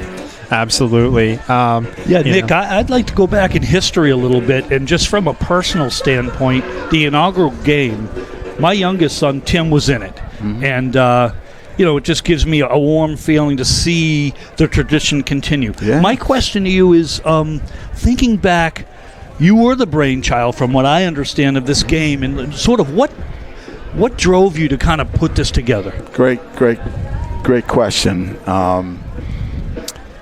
Because you've been coaching, have coached for many years, right? Just a few. And how many young men did not get to play in the Shrine Game because they limited the amount of Division I and Division II athletes, and many. And it was high time. It really was, and not to take anything away from the Shrine Game, and God bless the Shriners and for what they do. And I played in it. I coached 4 different times in it. I think it's a wonderful event, but they wanted to keep it competitive, and so they handicapped the state of New Hampshire's players, and I just did not think it was right. So interestingly enough, my son Andrew got to play in the Shrine Game, and it was played in Vermont. It was played in Springfield, Vermont, at Springfield High School, I believe. And the game was a mere shadow of what it used to be. And I said, it is now time for us to have our own game. And that was basically it. And then the idea, who would be the beneficiary, right? Who would we play for? And so I couldn't think of a better organization than Children's Hospital at Dartmouth and the cause. So Sharon Brown of Dartmouth Hitchcock, Penn State grad, love Joe Paterno. My first meeting with her was love at first sight. We just it just hit, it clicked, and it was great. And we've had great support from Nike. Years ago, Chip Kelly, he hooked us up with Nike, and those coaches, many of those coaches would come around. They've spoken. Ryan Day spoke at a banquet. Chip has spoken a few times, and. New Hampshire should be proud, and because we are a football state. We were the only state that played football last fall, right? Absolutely. How great is that? And we love our football, and we produce some great athletes. Kendall Reyes yesterday spoke to the kids. We had a little nice cookout put on by Tuckaway Tavern. It's amazing how many wonderful people are out there. They really are, and they want to help. We have a great story to tell and a great cause, but kids playing for kids. How beautiful is that, right?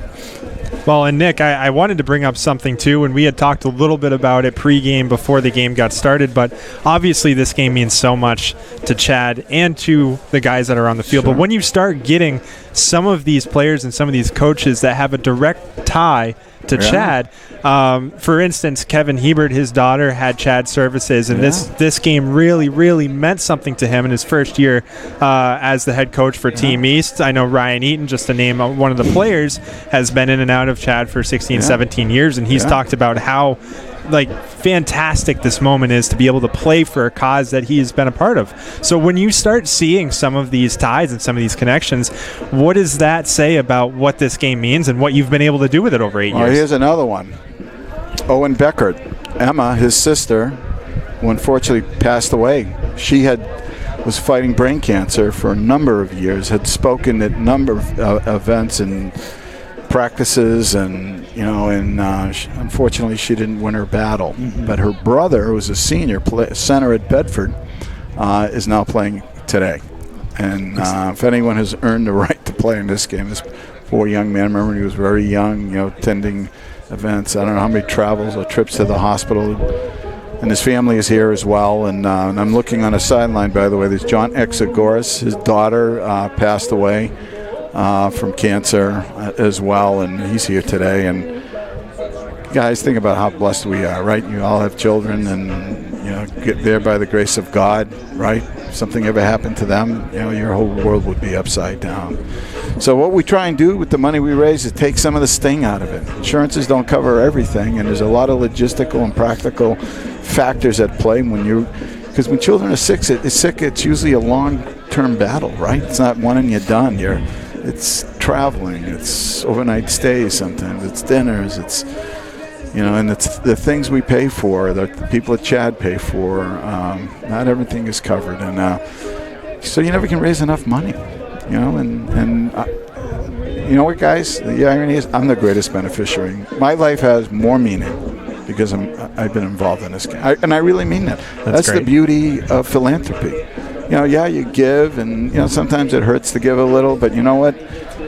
Boy, it feels good in the long run. And I love football. I love what we do. I think the game today has more meaning than ever in our society. I really do.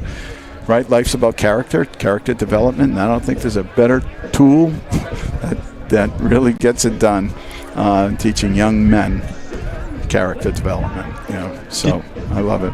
Did you ever think it was gonna come together like this? I mean, this is a beautiful day, a great venue. The crowd is super.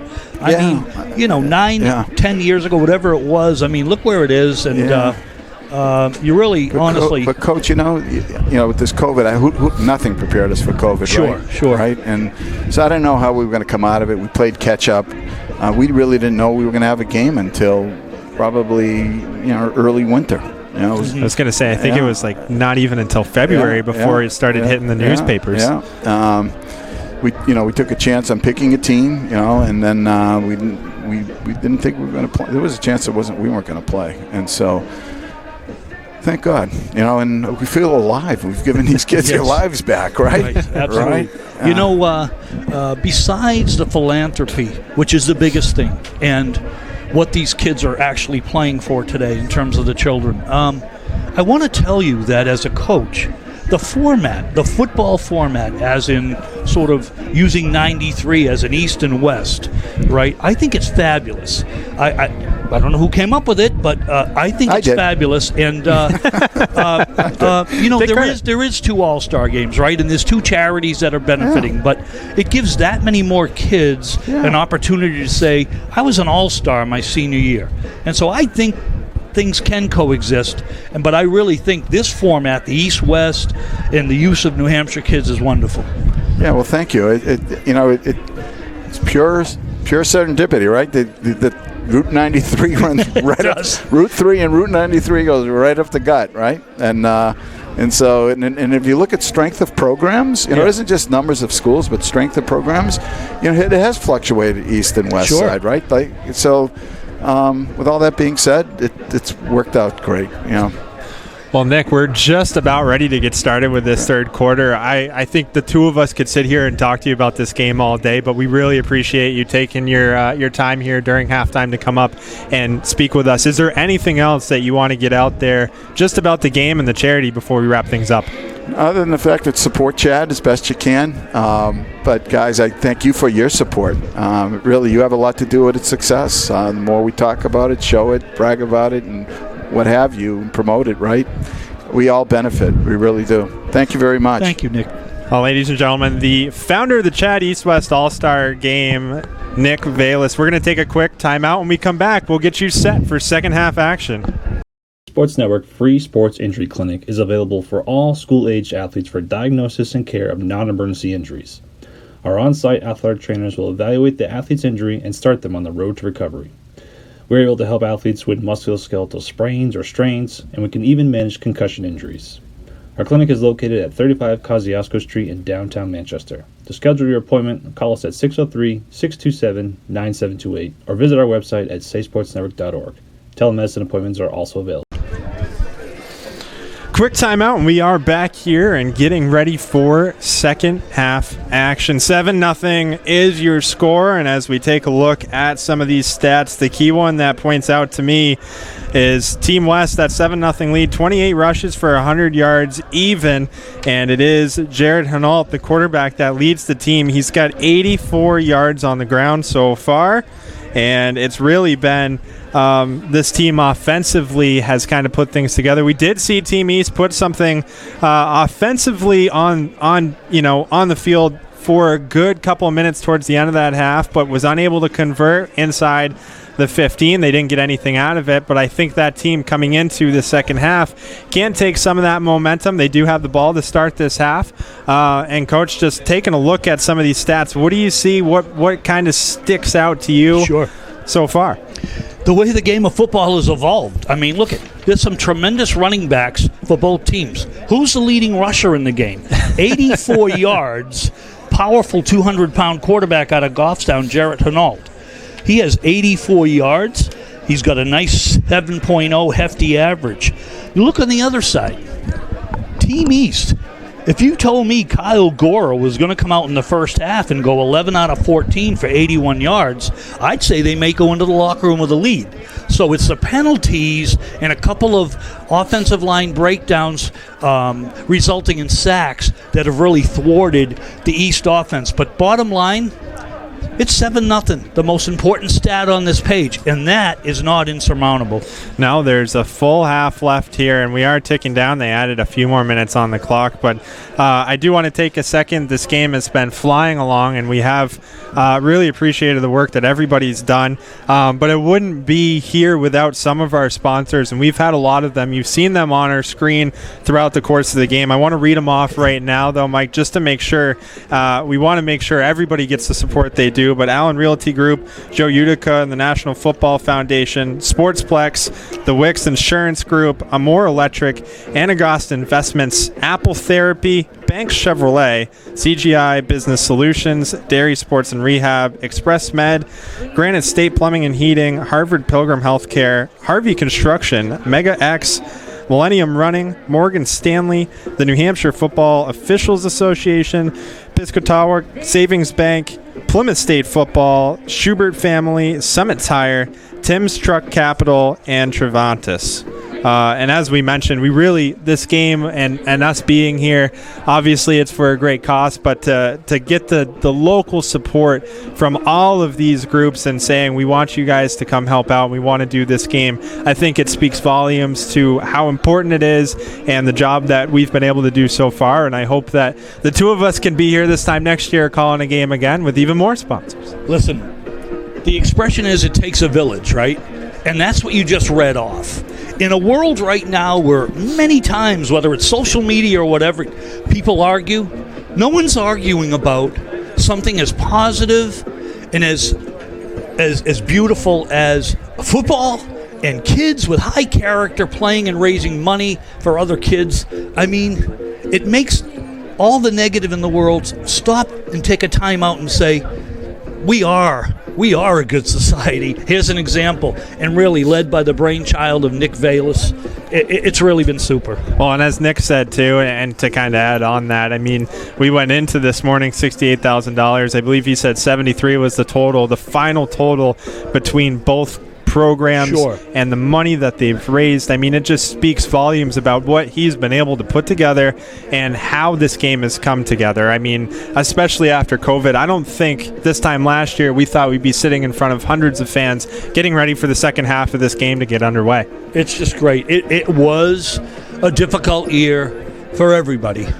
And I'm not just talking New Hampshire or New England or the United States. I'm talking about the world, this COVID. And kind of came out of nowhere or whatever. And you can have all kinds of opinions about it. But the bottom line is things kind of shut down.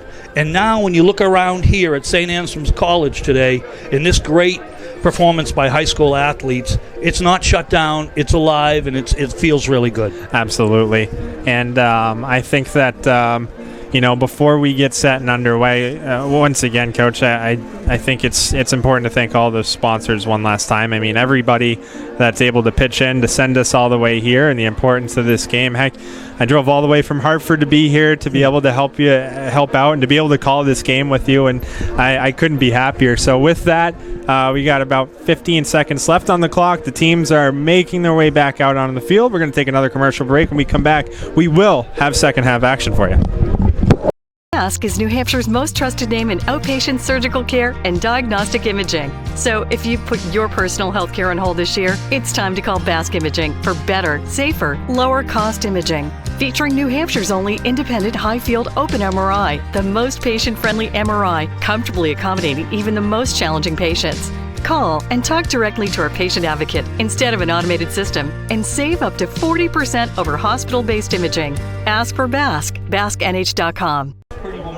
BASC is New Hampshire's most trusted name in outpatient surgical care and diagnostic imaging. So if you've put your personal health care on hold this year, it's time to call BASC Imaging for better, safer, lower cost imaging. Featuring New Hampshire's only independent high-field open MRI, the most patient-friendly MRI, comfortably accommodating even the most challenging patients.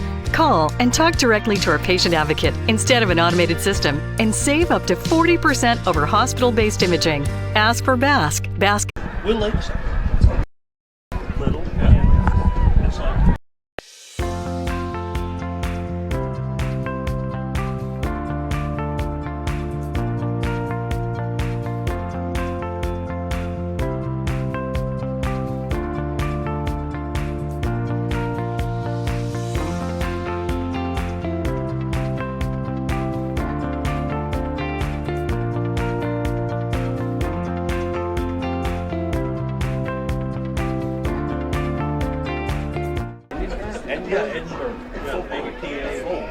Wow. No, the kids, they're kind of tough, but you guys are on. All right. Take care. Alrighty, here we are ready to roll second half action, and we got everything going on here today, Coach. I mean, we got people up and down. You have your own fan crew of people coming in to say hi, and I got to ask you before we get underway here, you have been around this game for so long. I was supposed to do a baseball game with you this spring, and you couldn't be there because you were coaching your team in the semifinals. So being around New Hampshire high school sports, baseball, football in particular, I mean, what's the change of scenery been, and how have you kind of seen some of these teams evolve to what we're watching this afternoon? The first thing I want to say, Justin, is this. I grew up in the Boston area on the North Shore. You know, you had the Patriots, Bruins, Red Sox, and Celtics, right? Maybe Boston College was a bit of an afterthought, but this is the thing about New Hampshire athletics. My God, with this network that Dan Salser has and other networks like the NFHS network. I mean, we, Channel 9, Jamie Staten, Jason King, we promote high school athletics in the Granite State. It's an awesome thing. I have for 30 years been around that. I've watched all of that grow.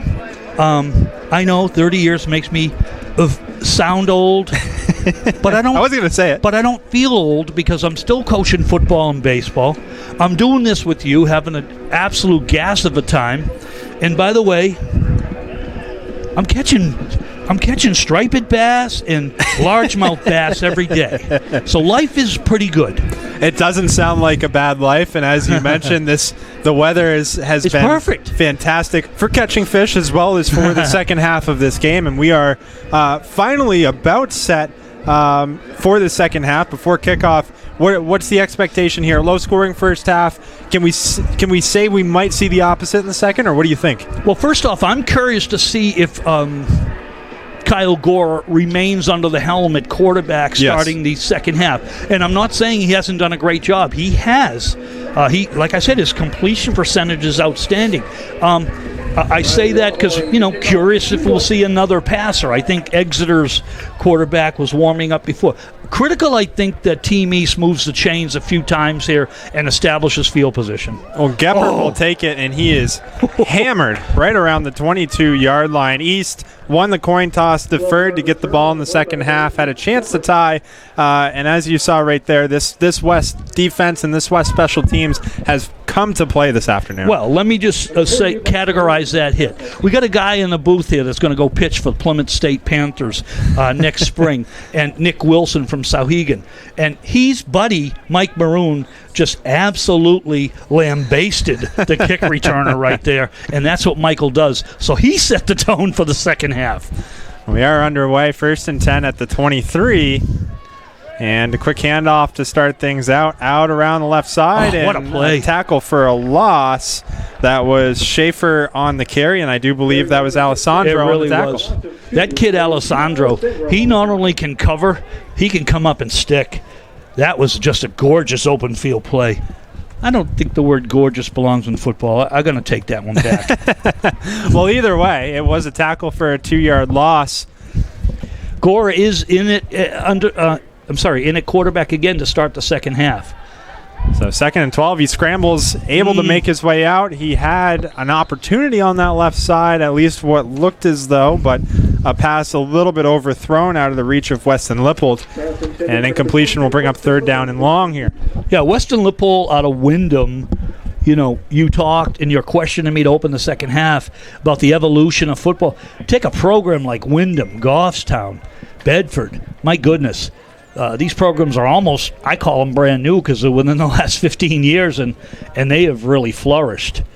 So not quite on the same page with his wide receiver was Gora there. 3rd down and long 8. So a long way to go here. 12 yards as Gora rolls out to his right. He has some options. Instead, it's picked off. No, it's not.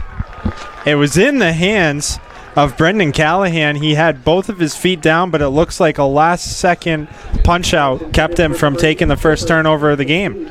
Well, Luke Geppert, number 8 out of Dover, he ran what we call just a wheel route. So back in the day when I used to draw it up in the sand with my brother, it's down, out, and up, right? And you can really get the bite out of the corner, but that time Callahan nearly came away with the INT. Good job. So the opening drive for Team East, sponsored by New Hampshire Steel Fabricators, a 3 and out, and we have seen that often from this East team. We're going to need to see some defense here as they're backed up deep into their own end, nearly getting a hand on it. And that punt is going to drop and eventually be downed. I want to say it's going to be around the 45. But going back to that punt, I couldn't tell who it was. I want to say it was Callahan that got in on the punt and was at least around it. The first time we've seen any pressure on a punt this afternoon. But it's great field position to start the auto fair drive for Team West, 10:58 in this 3rd quarter. Yeah, good eyesight by you there. It was both Callahan and D'Imbruzzo from Plymouth, what we call the bullet rushers, putting pressure on the punter and resulted in a short punt. Great field position, 41-yard line going in. So the first play is going to be a handoff, and stopped almost immediately is Picard. It is going to be Hinault to start out the 3rd quarter for Team West. That's the big defensive tackle and captain David Arroyo from Winnicott. He's been a solid performer so far in this football game. Again, it seems like West has kind of dominated, but not on the scoreboard. Yes, statistically, I think West, as you look back at they're pretty balanced, about 100 yards both on the ground and through the air. That's a nice 200-yard half, but it's all about punching it in, and they just only have one. So a 2nd down and 10. Screen. And it is going to be incomplete and out of the hands of Picard. And that'll set up 3rd and 10. So 2 tough offensive plays to start. And from whatever we saw offensively and momentum in the back part of that second quarter, it's been the total opposite to start the second half. Agree. Yeah. West comes out with wonderful field position, and right now they look a little out of rhythm. Let's see if they can pull off a big 3rd and 10. I see Cole Johnston, the big rangy athlete out of Plymouth, lined up in the left slot. Watch out for him. 3rd and 10 on the East 41, a man in motion, and Herald keeps it. He motors through a couple of guys, but it's not going to be close to a first down. Ball looked like it came out, but it sounded as though the whistle down to contact, and it won't be any turnover. Yeah, Noah Poulin, my goodness, we've called his number a few times today out of Salem. He came away racing into the open field like, hey, that's a fumble, but another quick whistle. You're probably going to see some quick whistles in all-star games to keep people healthy.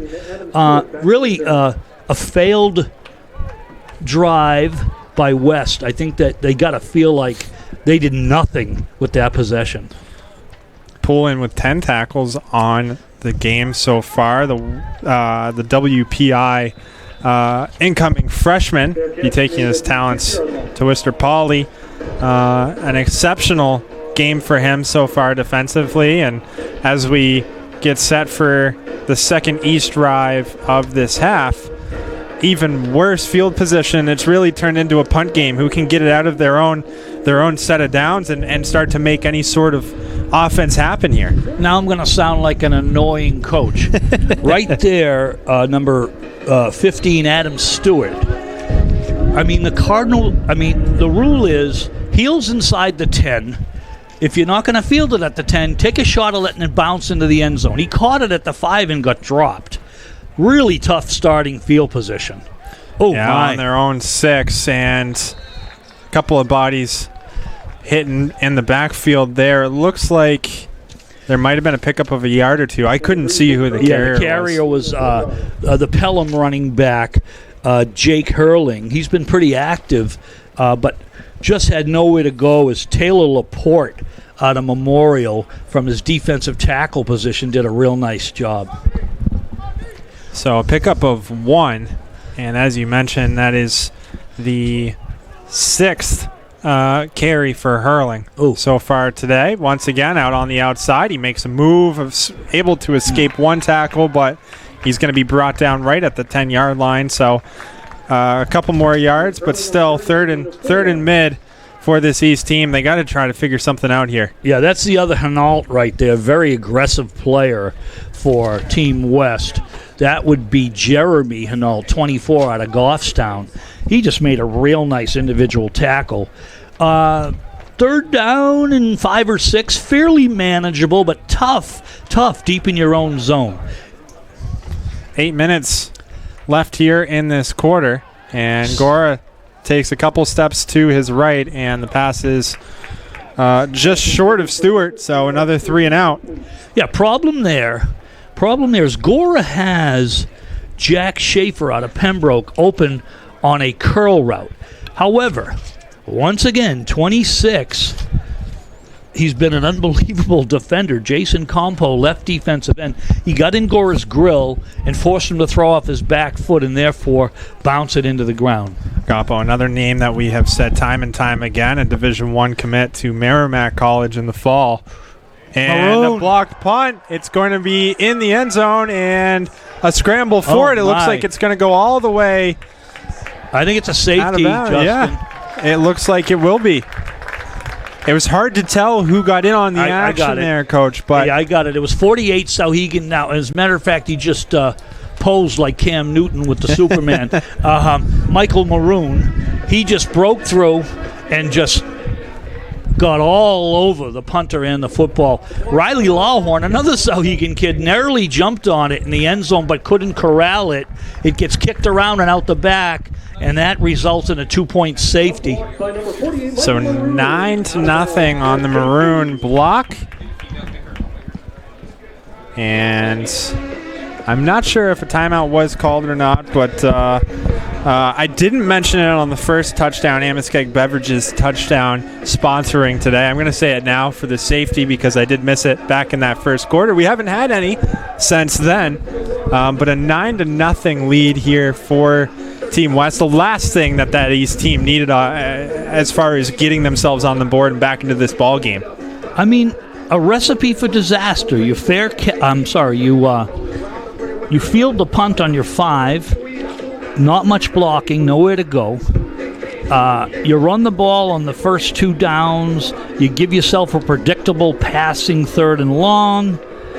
Team West is all over it.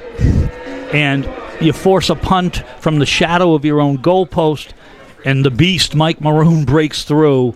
And an easy block. He told me he was going to try to score in this game. I don't know if a safety counts, but I think we should give it to him. I think we should, too. So the kick from the 20 is going to be fielded. I want to say that is Alessandro. It is. He's going to make his way past the 40, the 45, up to the 50, and still on his feet. He's going to eventually be pushed out, but this West team, this could be disastrous for the East defense. Yeah, right now, East is reeling offensively. They're just reeling right now, and they need their defense to do what they just did. Stand on their head, get gritty, and stop this West offense, who has, once again, amazing field position over midfield from punching it in.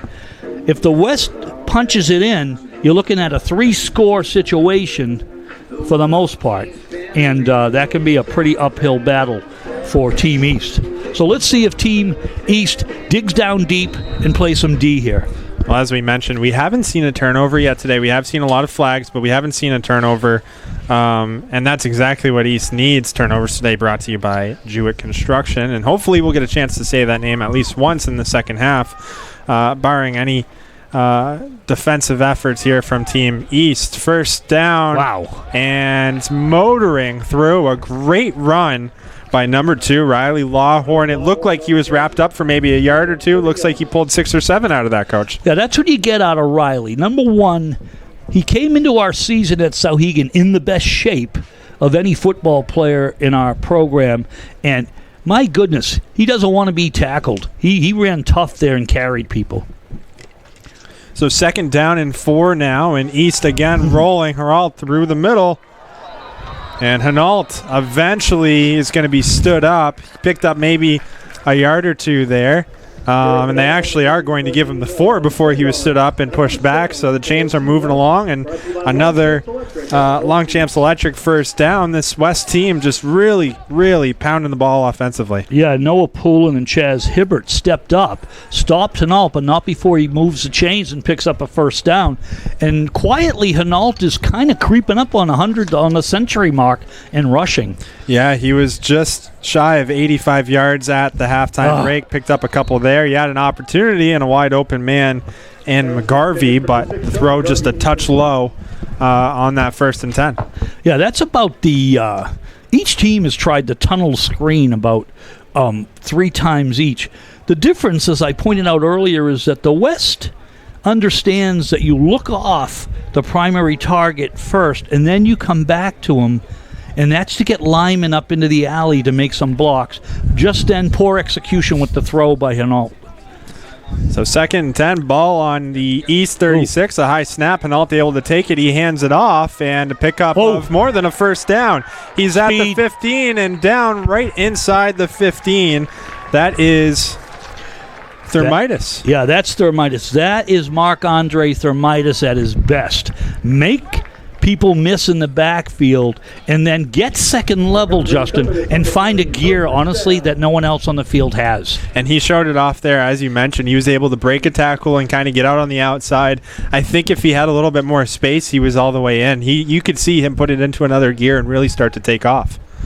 He's going to get the handoff once again, this time up the middle, and initially stopped at the line. He's going to pick up 3 or 4 yards. Yeah, he's well built.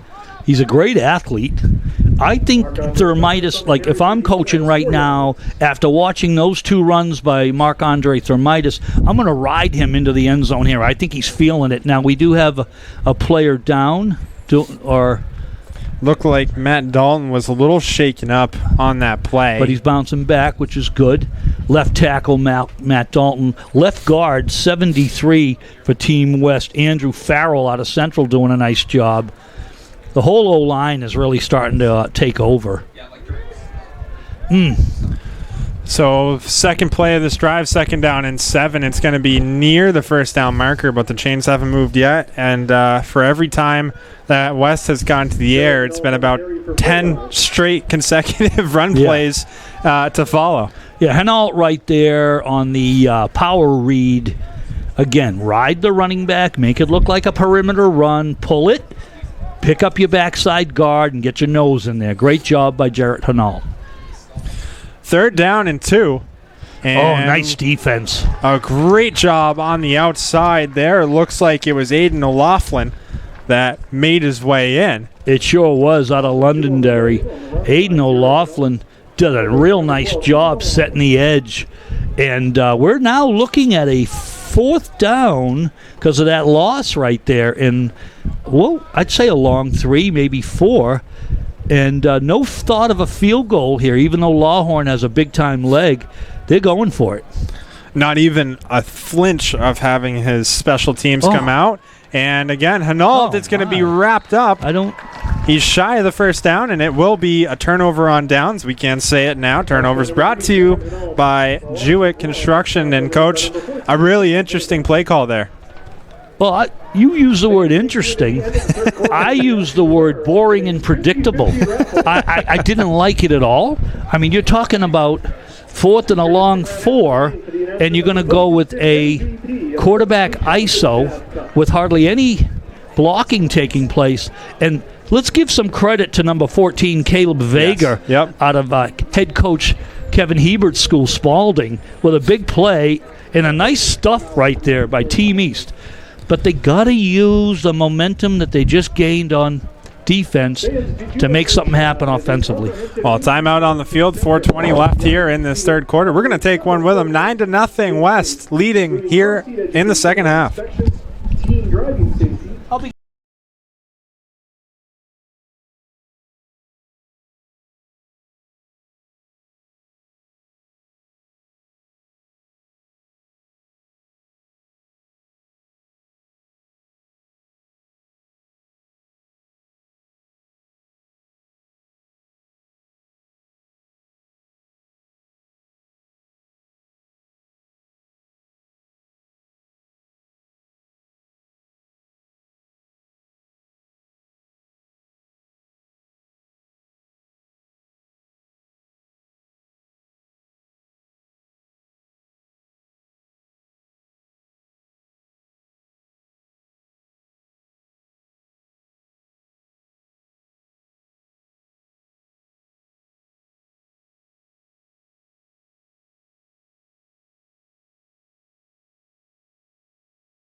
.4:21 left in the 3rd quarter, a 9-0 score. And as we mentioned earlier in the broadcast, Team West did take that last game, and so far they're out to take 2 in a row, as the 1st down and 10 carry really doesn't do too much. But East taking the last 2 of the last 3. Team West in 2019 won 17-13 so far, a 9-0 lead. Coach, we're starting to get to that point where you got to maybe pull a rabbit out of a hat and start turning the game around. How does East do this? Well, first of all, they're losing the battle in the trenches. They're getting no movement up front at all. And again, credit to the defensive D-line. I talked to the coaches before the game. They said probably strength of the team. I-formation football and that's really not going to do what they're looking for. Hurling takes the pitch, and I think he might have taken a loss of a couple. Yeah, it is going to be 3rd down and 12, 2 yards lost.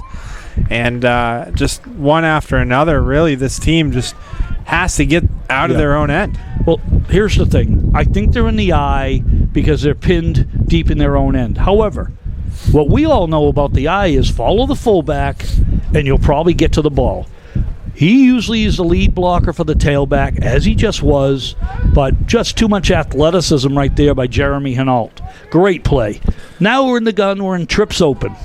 So East fearing to go 3 and out for the third straight drive, and Gora able to escape. He gets out wide. He has some room. Got a shot here. And he's able to pick up the first down. What a play by Kyle Gora to turn a 3rd and 12 into their first down of the third quarter. First downs brought to you by Longchamps Electric, but that rabbit being pulled out of the head, as we mentioned, Gora had to do it there. Yeah, look at offense by accident, the great Bob Cousy used to say, right?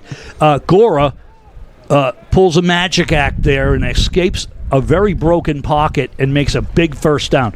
But they've got to get into a better rhythm. They've got to sort of execute like it's designed, so to speak. Well, right now they're trying to get out of their own 20. Gora on 1st and 10, and it's picked off. Look out! The 5 and in for a touchdown, number 24, Jeremy Hinault with the West touchdown, the first pickoff and turnover of the game, and a huge score there. Hinault read it right off as soon as Gora dropped back. Absolutely. He jumped the speed route. Ball was in the air. I was saying pick 6 all the way. Receiver ran a good route. It just wasn't there. And again, it's a matter of the East kind of pressing a little bit. Their ground game's going nowhere, so they got to do something, but they're pressing, and that was forced into very tight coverage. I could tell as soon as that ball was snapped, I can kind of hear you groan, and I thought, here we go. A great job by Hinault. As mentioned, the first official turnover. Turnovers today brought to you by Jewett Construction. And the second touchdown of the game brought to you by Amoskeag Beverages. The extra kick is good, and it's 15-0 Team West. Or excuse me, 16-0 Team West. 2:39 left in this third quarter. We'll take a quick break, and we come back. We'll have the final 2.5 minutes of the third frame.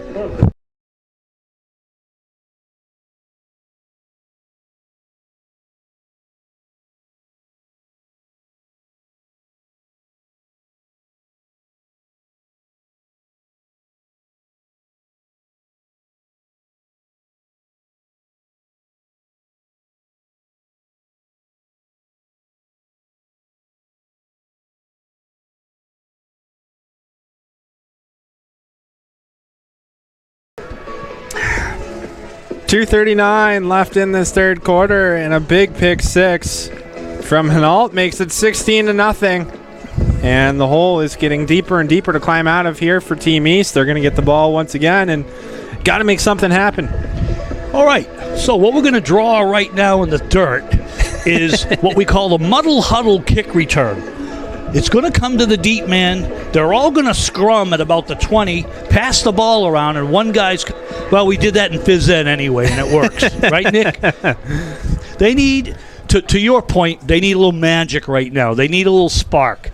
Maybe a reverse on the kick return, just something to get them going. Absolutely, and they have tried a couple of times to get something going, had a couple options. Again, their best scoring opportunity came back in the very end of the second half. We do have a whistle, and I'm not sure if it looks like they're just going to redo the kick, if I'm not mistaken. Maybe the ball wasn't put in play, but not for nothing, but that's the second time Riley Lawhorn has booted into the end zone. Now, these are high school kids, and you know the New Hampshire rule is if you kick it in, like you can't even return it. It's dead, and it comes out. So it's a real weapon right there to be able to do that. Let's see if he can do it again, because there was no mark-off for a penalty. No, an interesting whistle there, but we'll do it again. Lawhorn. There's 3 men back for Team East, and this time he is going to put it right off of a shin and downing it just shy of the 30. I believe that is number 87, Zach Jones, out of Pelham. Yeah, the big tight end, 6'3", 225 pounds, out of Pelham. And, it's time. It's time for Team East to kind of get out of their slumber a little bit and have a few positive plays to give them a spark. Justin, these are high school kids, and it's very difficult to go play after play and not move the ball forward. They need something to kind of bite into to get some momentum. Well, and we'll see. It's going to be Gora once again. Gora has been under center the entire game for Team East today. And play action, he's going to take it himself, and he gets out a pickup of about 6. So a good start offensively. You have some good blocking, and now an opportunity that's not deep inside your own zone. Positive gain by Mr. Gora. Kid plays with a heart of a lion out there. I love him. But, once again, third time in a row, defensive play by Jeremy Hinault. We're starting to call his number quite a bit on defense. New defensive lineman in there, a couple new guys, keeping them fresh for Team West. So 2nd and 4 is a pickup for 6 by Gora, and he's going to drop back. He looks to his left, and now he's going to scramble.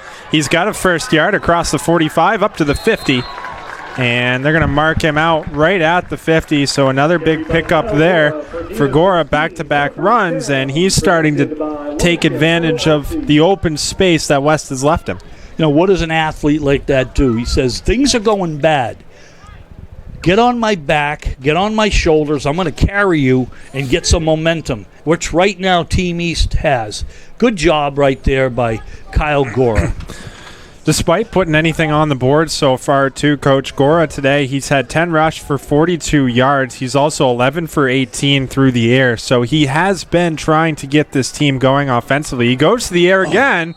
And that ball just a little overshot. He was looking for Luke Geppert down the right sideline. Yeah, he threw it where only Geppert could make a play on it. Unfortunately, it just sailed wide and out of bounds. But I like the first down call there, taking a stab. I really do.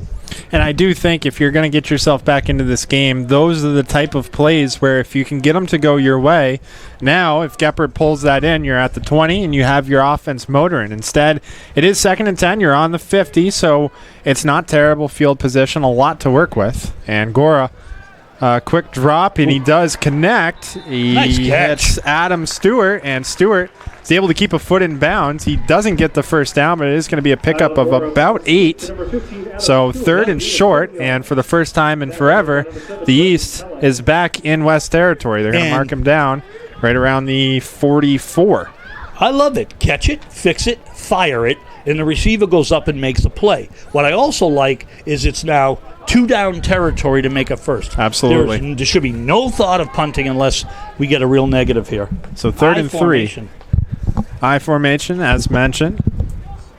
Ball on the West 43. And it's going to be a quick pitch. And it's follow the fullback. He'll take you to the tailback. All right, do I sound like I'm not a huge fan of the eye?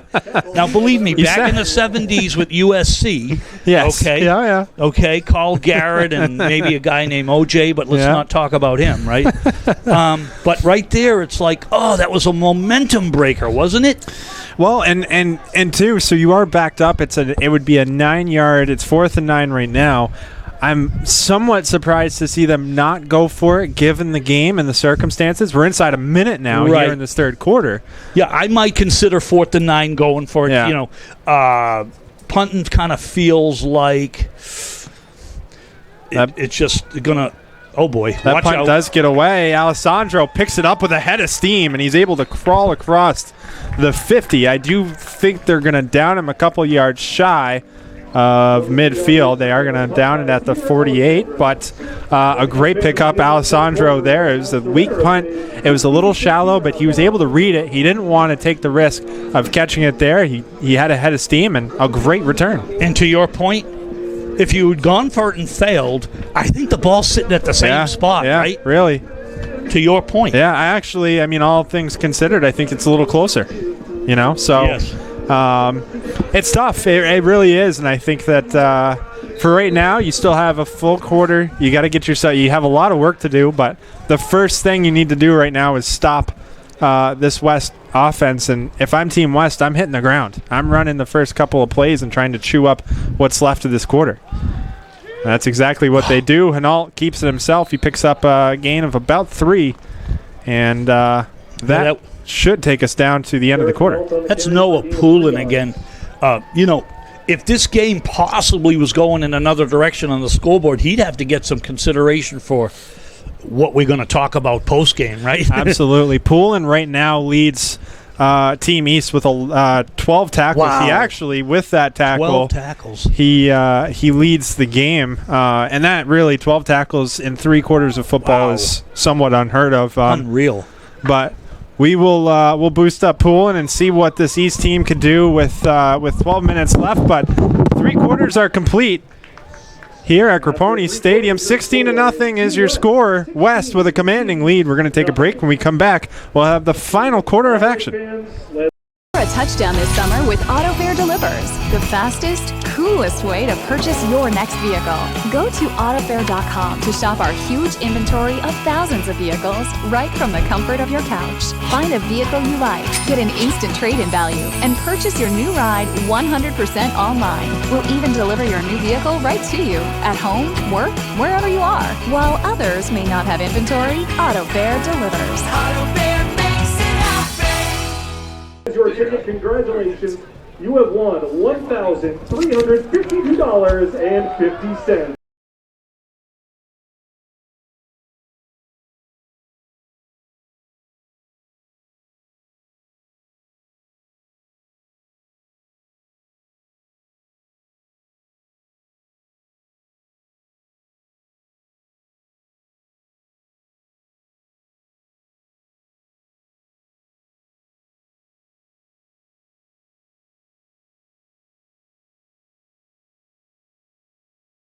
Who gave their time today.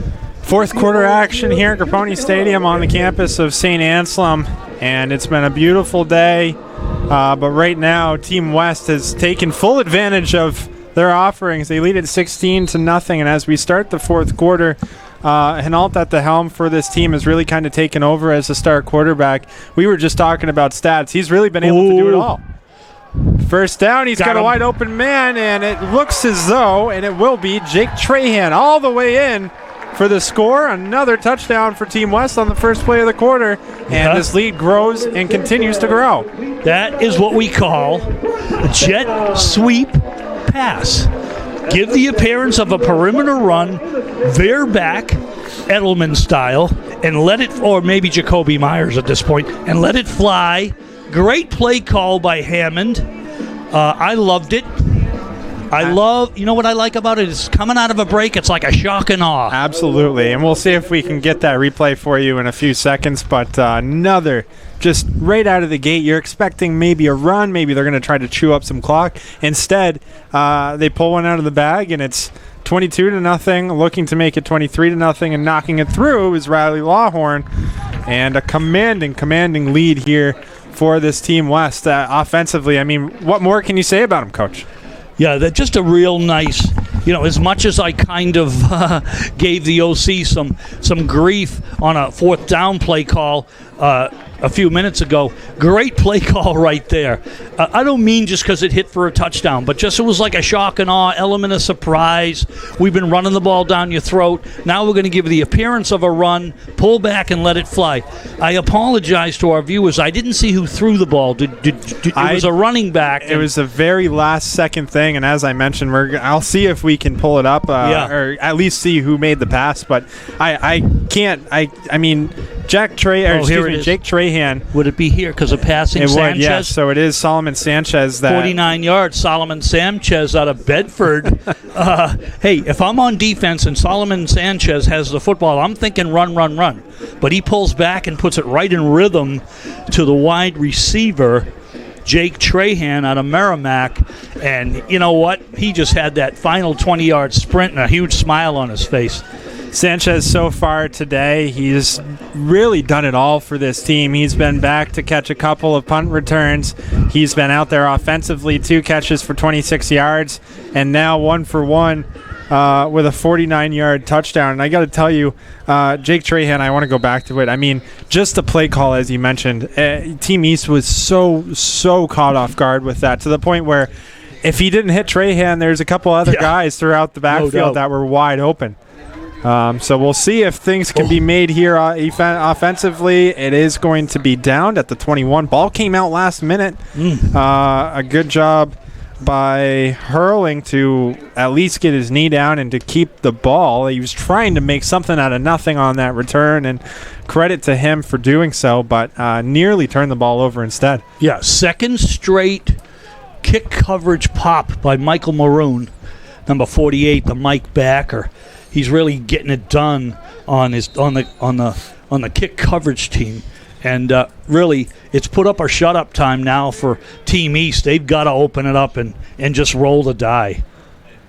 So first down, Gora looks to his right. He has a man got a shot over the top, and the ball thrown just outside. So after the Amoskeag Beverages touchdown from Team West, Gora and Team East decide to try to counter it with an air raid of their own, and just over the hands of Weston Lippold, the 6-foot, 165-pound wide receiver from Wyndham.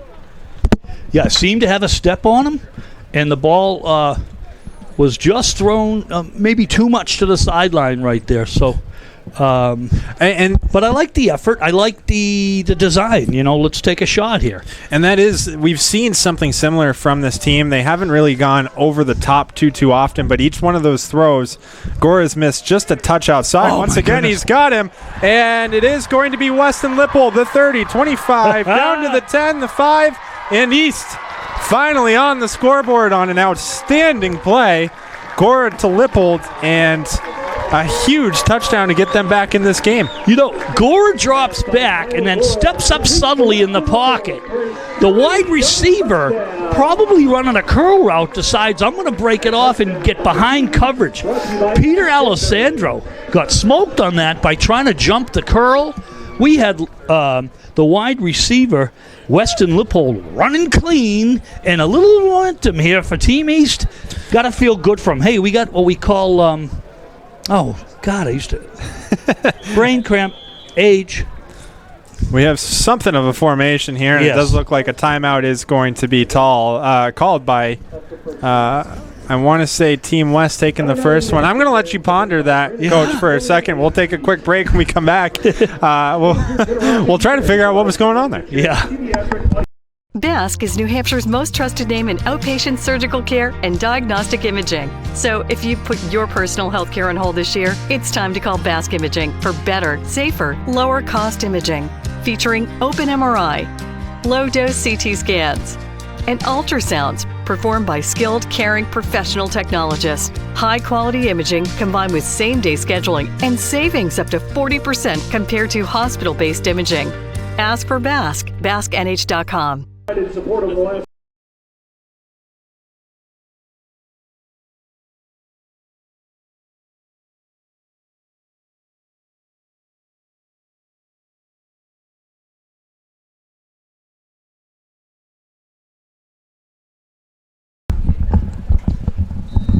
All right, back here, 11:27, and the extra point attempt is going to be stopped just shy of the goal line. Coach, what do we got? I thought of it.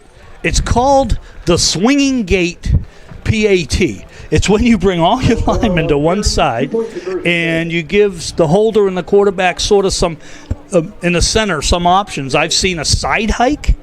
I've seen like a quick hitch throw behind the gate, if you will. That was really just run your quarterback up the middle because everyone thinks you're going to do something with all the bodies over there. Either way, little creativity. Why not? It's an all-star game. Bottom line, East punches one in, and they got to feel good. Well, 6-0, and Gora, with just the one blemish, that one interception, finally gets himself on the board. That did go down 78 yards to the house from Gora to Lippold. And really, as we mentioned, I mean, we went from 7-0 to 23-6, and we still have 11 minutes left in this ball game. Anything could really happen, but all things considered and given what this game is about, when you start seeing some stuff like that, you start remembering what we're doing here and what it's for at the end of the day. And some creativity, some fireworks. You get the people worked up a little bit. That's what we're going for here. Justin, when I coached the Shrine both times, 2000 and 2012, I went into it saying, like to win, but I want to run a bunch of trick plays, fake punts, because it's an all-star game. And one thing I'm seeing today. Well, we're going to see our first onside kick, and I'm not sure if that went 10 full yards. It didn't, and it was recovered by Sanchez. So I think West will set up shop right there. I was about to say, though, the one thing I'm seeing today is Team West has really used a lot of people on offense. Different receivers, different quarterbacks, different running backs, different H-back tight ends. Not so much with Team East, but really like the creativity I've seen. Well, one thing, too, Coach, that you've mentioned as they take over on the East 49 is their constant use of new offensive line. It seems as though you mentioned it back in the second quarter, but it was like every drive you'd see one or two new helmets in there, and even though you couldn't make them out immediately, that offensive line has been kept very fresh, and they're really utilizing every single guy on that team. First down. It was Austin A.J. Jane with a pull. It's the power read where the quarterback reads the D end.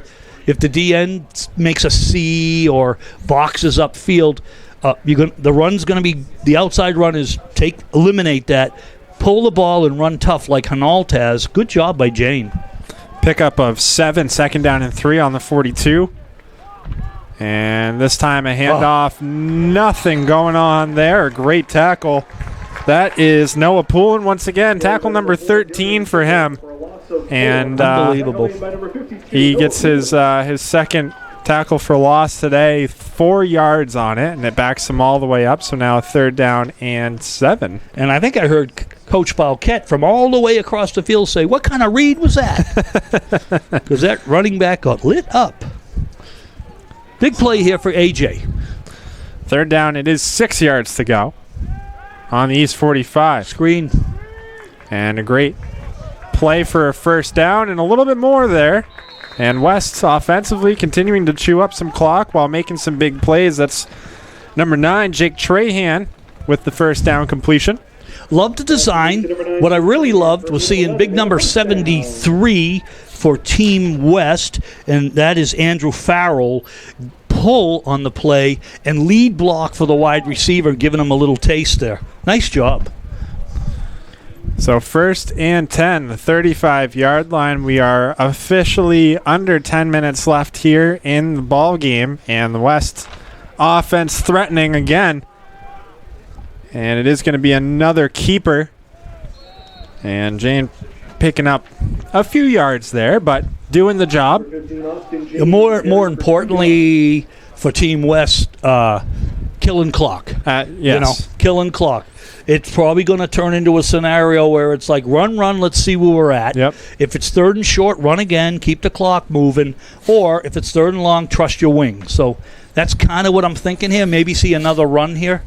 Well, a pickup of 2 for Jane. That brings up a 2nd down and 8. And as you mentioned, this clock continuing to tick away. It's looking a little bit bleaker and bleaker for East. Jane. Oh, got him. Looking out left, a big pickup, and just inside the 10, that's number 4, Darian Kimball out of Milford with the catch. Hey, how about Darian Kimball from the Spartans of Milford, a team not really known for throwing the football the last number of years.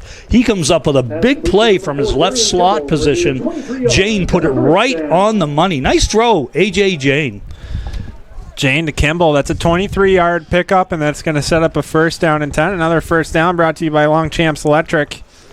And West could really put this game away here with another touchdown inside 9 minutes.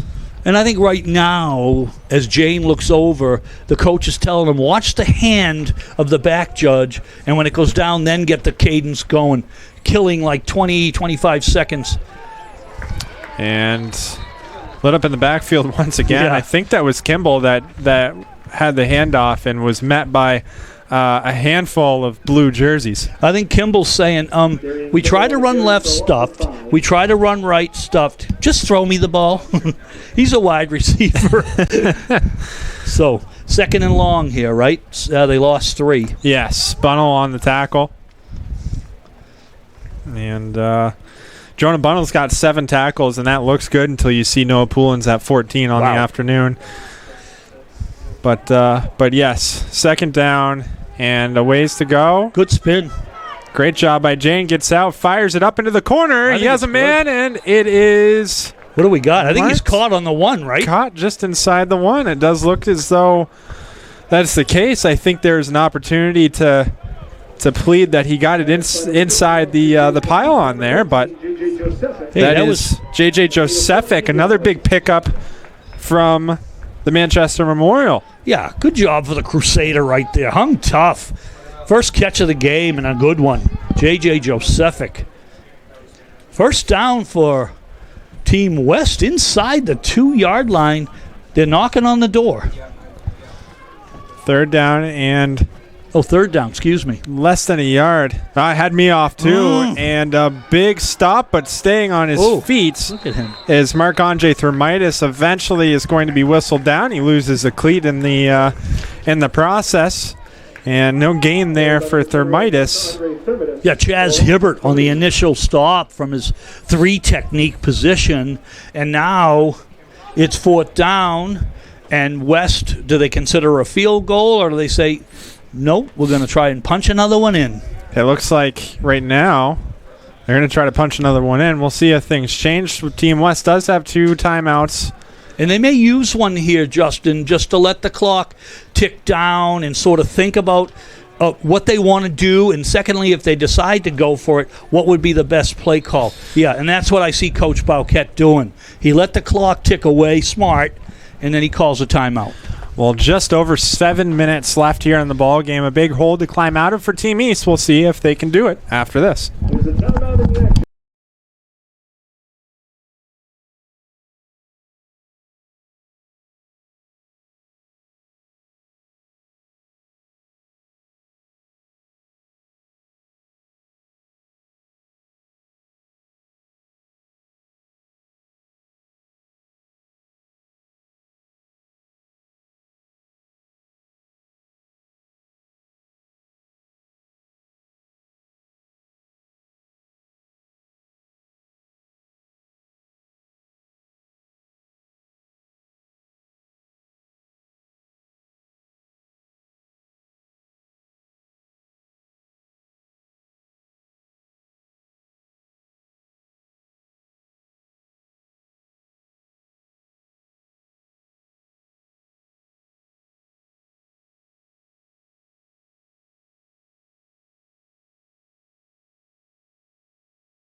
Oh, for the game. So 4th down and a few yards. They are going to go for it here. Jane rolls out to his right. He has him in the end zone and a touchdown for Team West. That's Alex Zwickau from Bedford, running a little curl route, keeping his feet just inside the end line. And you know what? A.J. Jane set his feet and delivered a dart. Nice job. Zwickau, we've called his name once or twice on the other side of the ball. Sure. It's the first time that he's been targeted this afternoon, which prompted me to be a little hesitant before saying his name. But another touchdown brought to you by Amoskeag Beverages, and it's 29-6. And Team West offensively just an explosion here in the second half. Lawhorn on to take the point after, and he's going to... he missed it. He knuckled it left. Yes. That's an unusual sight because he's usually Mr. End over end automatic. But either way, impressive offensive output by Team West. We got Jarrett Hano with 100 yards on the ground from his quarterback position. Pretty outstanding right there. And his passing is solid as well. Yeah, I mean, really, they haven't used Hanal through the air as much as you would expect them to. They've really, when they want to go through the air, they go to Jane. They do. 7 out of 11 for 101 and a touch. nice job, A.J. Jane, making the most of his opportunity. Which, and Coach, too, just to go back to that a little bit more, I mean, when you think about how they've been able to utilize both of their quarterbacks, it's not like either of them haven't ran either. I mean, Jane really hasn't, he's got 5 attempts. He still has 13 yards on the ground, and that's really more scramble yards than anything. But when you look at the team and who's kind of piled stats on offensively, I mean, Trahan's got 59 yards in the air through 2 receptions. McGarvey's got 50 yards. Sanchez 26 yards. I mean, there's 5-6 guys with 20-plus yards through the air. And we talked about that at the top of our broadcast. The West with a lot of offensive weapons. Credit to the Coach Bauquet and the offensive coaching staff for playing these kids and getting everybody a taste in an all-star game, getting everybody a few statistical bites that they can chew on. I like it a lot.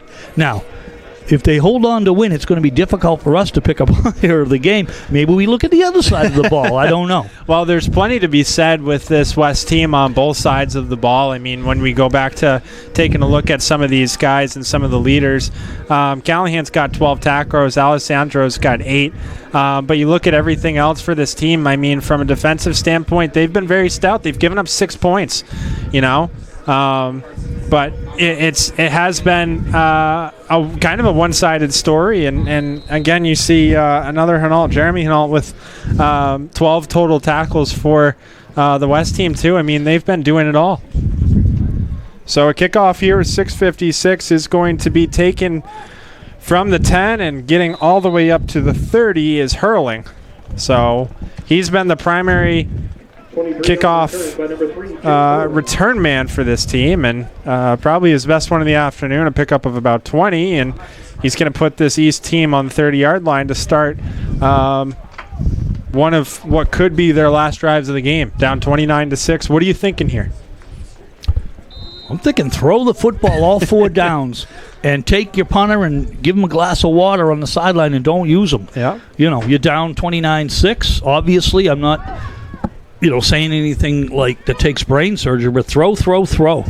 Gora, quick shot over to the right, and Hurling lost his footing.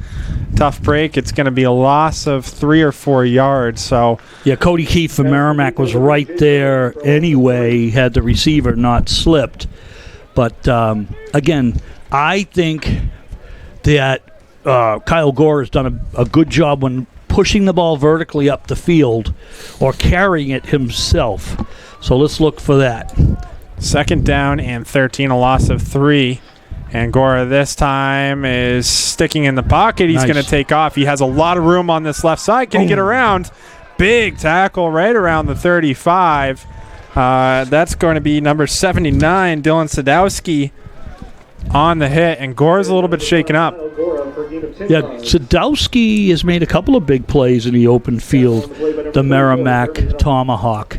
And let's hope that Kyle Gore is okay. He's been the heart and soul of this offense all day long. We do have an injury on the field, and I think we're going to step away for just a moment. We do hope that Gore is all right, but for right now, just inside 6 minutes left. We'll take a quick break. We'll be back in a moment.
So back here, and Gora is taking off, but a new quarterback at the helm. Coach, what did you see? Yeah, it looked like, I don't want to speculate on the injury, but the Exeter quarterback, Jonah Bunnell's in the game. He runs a quarterback draw right here. And a big pickup. He's able to motor over a couple of defenders and a pickup of about 15. That was more or less where I was going with that is what can you tell? I couldn't see who the quarterback was in between breaks, but immediately Bunnell getting right out there. Well, he's an Exeter quarterback, and you don't play quarterback for the Exeter Bluehawks unless you run the football and run it tough. And he just ran Mike Maroon. He ran right into Mike Maroon and didn't flinch. So a big pickup, first down and 10 here at the 46. Now he's going to throw, and he thought deep instead. He's going to hit Hurling, who makes it back to the line of scrimmage. And again, Jeremy Hinault, he's really played well from his secondary position. Had a strong game. Good play in the open field on the Pelham running back, Jake Hurling. So second down and 10. Clock continuing to wind down here. And Team East at this point, you want to get one more decent score up on the board. Absolutely. You are playing for pride, and you'd love to punch another one in, get their crowd going a bit. 4:25 is the timestamp right now. Middle. Rolling out is Bunnell, flag on the field. He throws it up, and it's going to be incomplete. A couple of white jerseys around it. It looked like Cole Johnston out of Plymouth had the best chance to pick that one out of the air. But there is a flag in the background. My guess would be it was a holding as Bunnell started to scramble, but we'll wait to get the official word. You're right, Justin. It's offensive holding. And good call. Cole Johnston and Peter Alessandro, they were all over that delivery right there out of Jonah Bunnell. So real tough. A righty rolling to his left and throwing back across his body. Disaster written all over it, but you got to take shots. So third and I think a penalty was declined by West, which I think is a very sportsmanlike thing right there. So that's nice. I agree. 29-6 is the score. Give them one chance. It is the East still has 10 yards to get to that first down marker, and the snap is dropped. And Gora is back in there, but he's unable to hold on to the ball. And I think at this point it has to be 4-down territory, correct? Yes, it is, no doubt, because, thinking it through as a coach, I'm thinking that Team East, if they fail here, I would imagine Team West will run the ball and take some knees. So I don't think there's really much of a risk of giving up the good field position. Well, we'll take one more break, a timeout on the field by Team East. 3:48 left in this one, 29-6 your score. We'll see if West can hold on. Whether your team is your family, your business, or your employees, staying connected is crucial. You can depend on the Cross Insurance family. Very good. To provide the best insurance solutions for you. We've got your team protected. Visit crossagency.com today. I would give it for East to either Poulin, yeah. So that's Poulin or the quarterback, but they really haven't scored, so I'd give it a Poulin. I think you're right. And for West, your choices for West are either Hinault or... Shouldn't it be 28-6, not 29? Because they missed the last P18.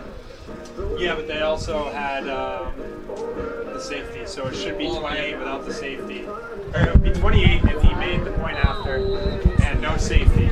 He missed the point after, but the safety tacks on the extra point, so it's 29. 3:48 left in this one, and it's 4th and 18. Gora scrambling. He makes his way out. He's got to get it up in the air, and he does. A jump ball, and it's picked off. Callahan. Picked off at the 41, and it is Callahan with the interception. The second turnover of the afternoon. Second interception for the West defense. Turnovers brought to you by Jewett Construction. But I think at this point, Coach, you're looking at, as you had mentioned with this East team offensively, that's pretty much your option right there. And I think the West defense did a good job. They brought a little bit extra heat, forced Gore out of the pocket, and Gore just had to throw up a prayer there. And he had a blue jersey, but just unable to rein it in. So, yeah, doing all he can back there, running for his life, trying to make a play for his club. It's all you can ask out of him. Obviously, Team West knew it was a passing down, 4th and forever. They sat back in a prevent, and nice interception by Mr. Callahan out of Bishop Girton, the Cardinal. So time starting to really wind down here. 3:35 left, as you said. This is the time for Team West to really just start chewing up clock. East might get one more shot at putting a ball in the end zone, but they're not going to have a lot of time left after this, I can imagine. First play, dropping back is Hinault, and they go deep. There's a man open, and it's caught. That's number 4, Darian Kimball, another huge pickup. And that's one more, you think, one thing, and Team West offensively does the absolute opposite. Oh, and there it is. I'm seeing it. I see these things. The hands are outstretched, not to be controversial, but Coach Hebert's got his hands to each side, looking across the field saying, did you really need to throw it deep there? And I kind of get it. They got the game well in hand. Are they really trying to stick a dagger in them, Well, 29-6. It's 3 minutes left, and it is going to be Hinault. Keeps it to himself, breaks a tackle inside the 10 at the 5, and he's going to walk it in.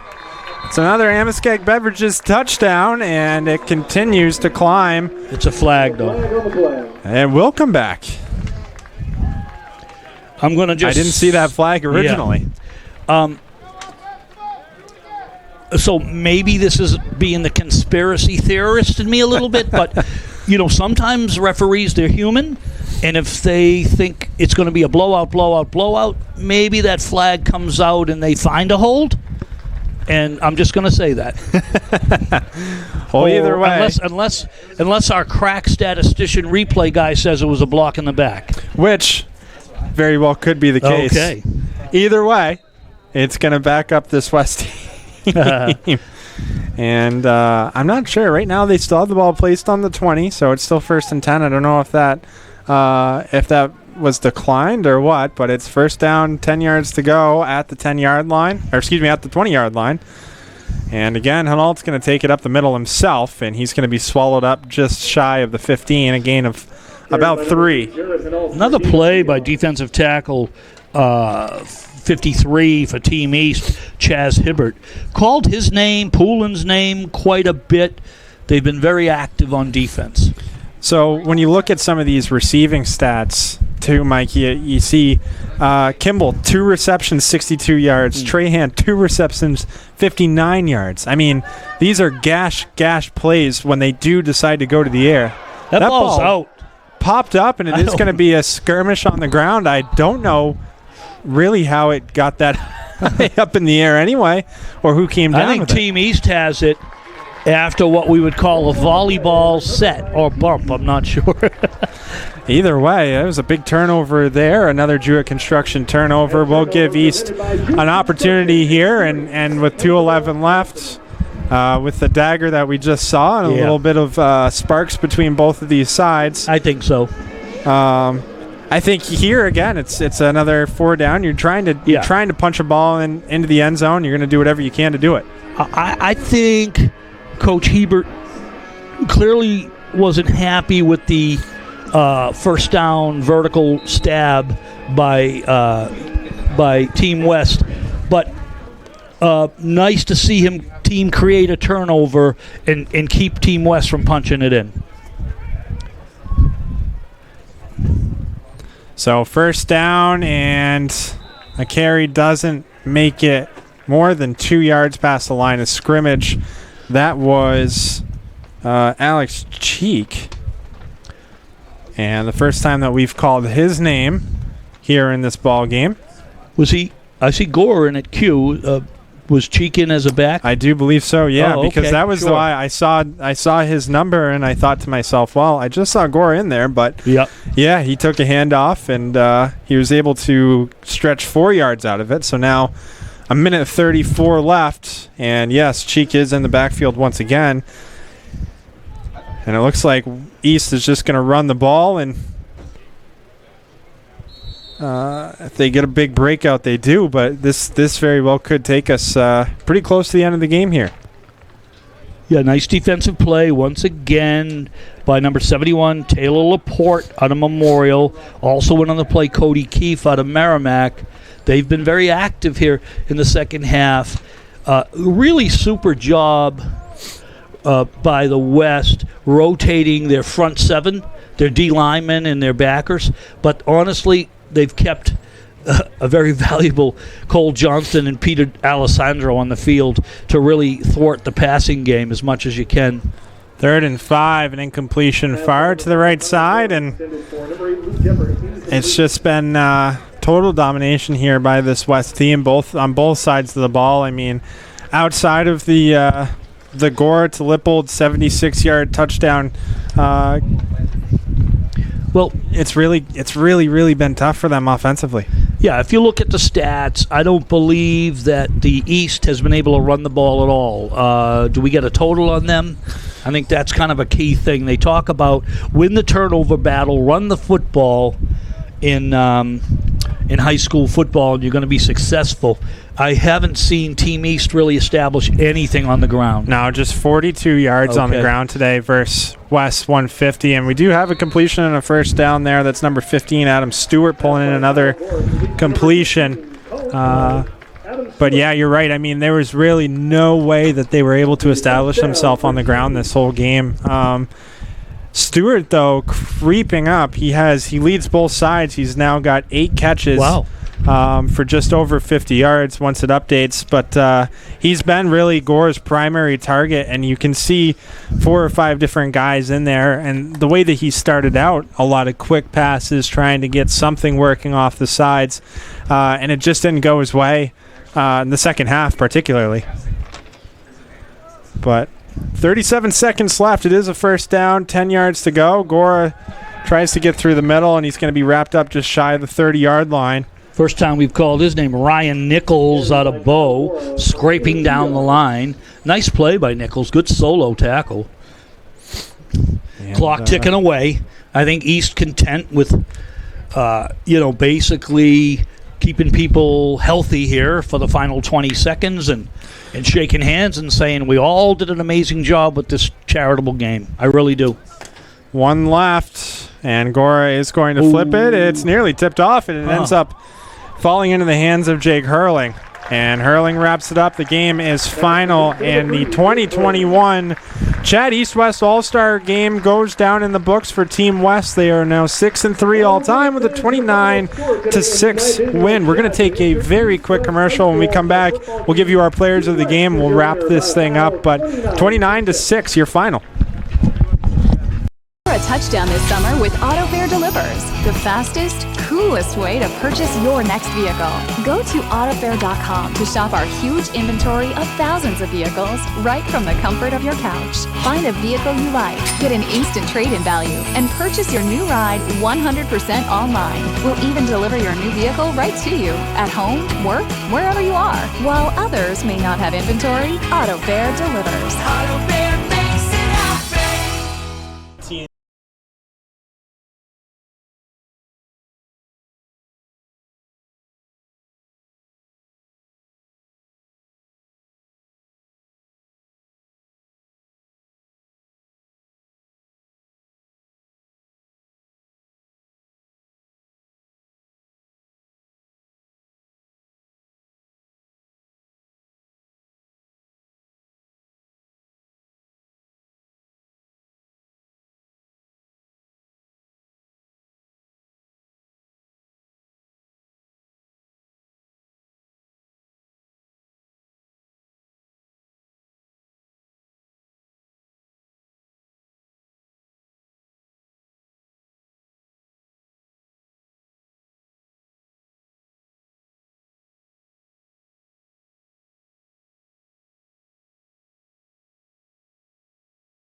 So back here, as mentioned, final score 29-6, and we wanted to point out a couple of players for each one of these teams, and it is time to recognize the All-Star player for Team West. Start with the winners, start with the man under center, and Hinault had an outstanding day today, Coach. Yeah, Jarrett Hinault didn't throw it much, 4 out of 7, but efficient for 76 yards with a long of 39 yards, but really got it done in the ground game with his powerful rushing attack. 19 big carries for 114 yards, a 5.2 yard average.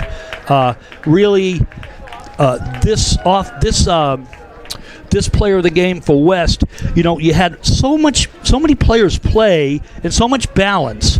You had 3 receivers with over 50 yards.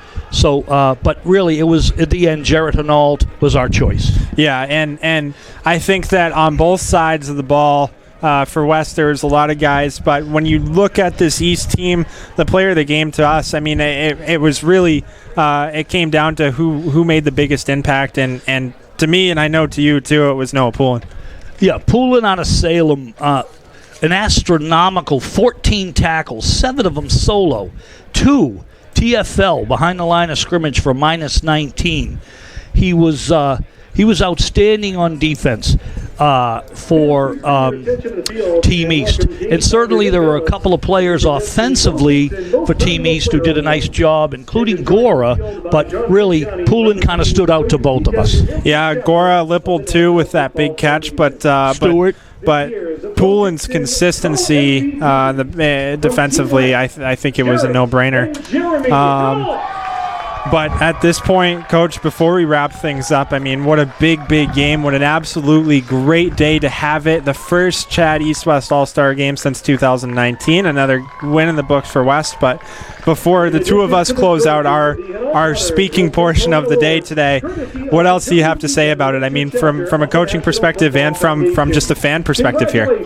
Well, from a coaching perspective, I give these coaches and players a lot of credit for having just a short time to prepare, a lot of talent on the field, short time to prepare offense, defense, special teams, and to really make it look like a solid football game. But really, big picture-wise, the money raised for an amazing charity, the Children's Hospital at Dartmouth, the energy put into this by Nick Valis, Tom Gothia, and all the volunteers, the hospitality here at St. Anselm's, and then my main man on play-by-play. You are amazing, Justin.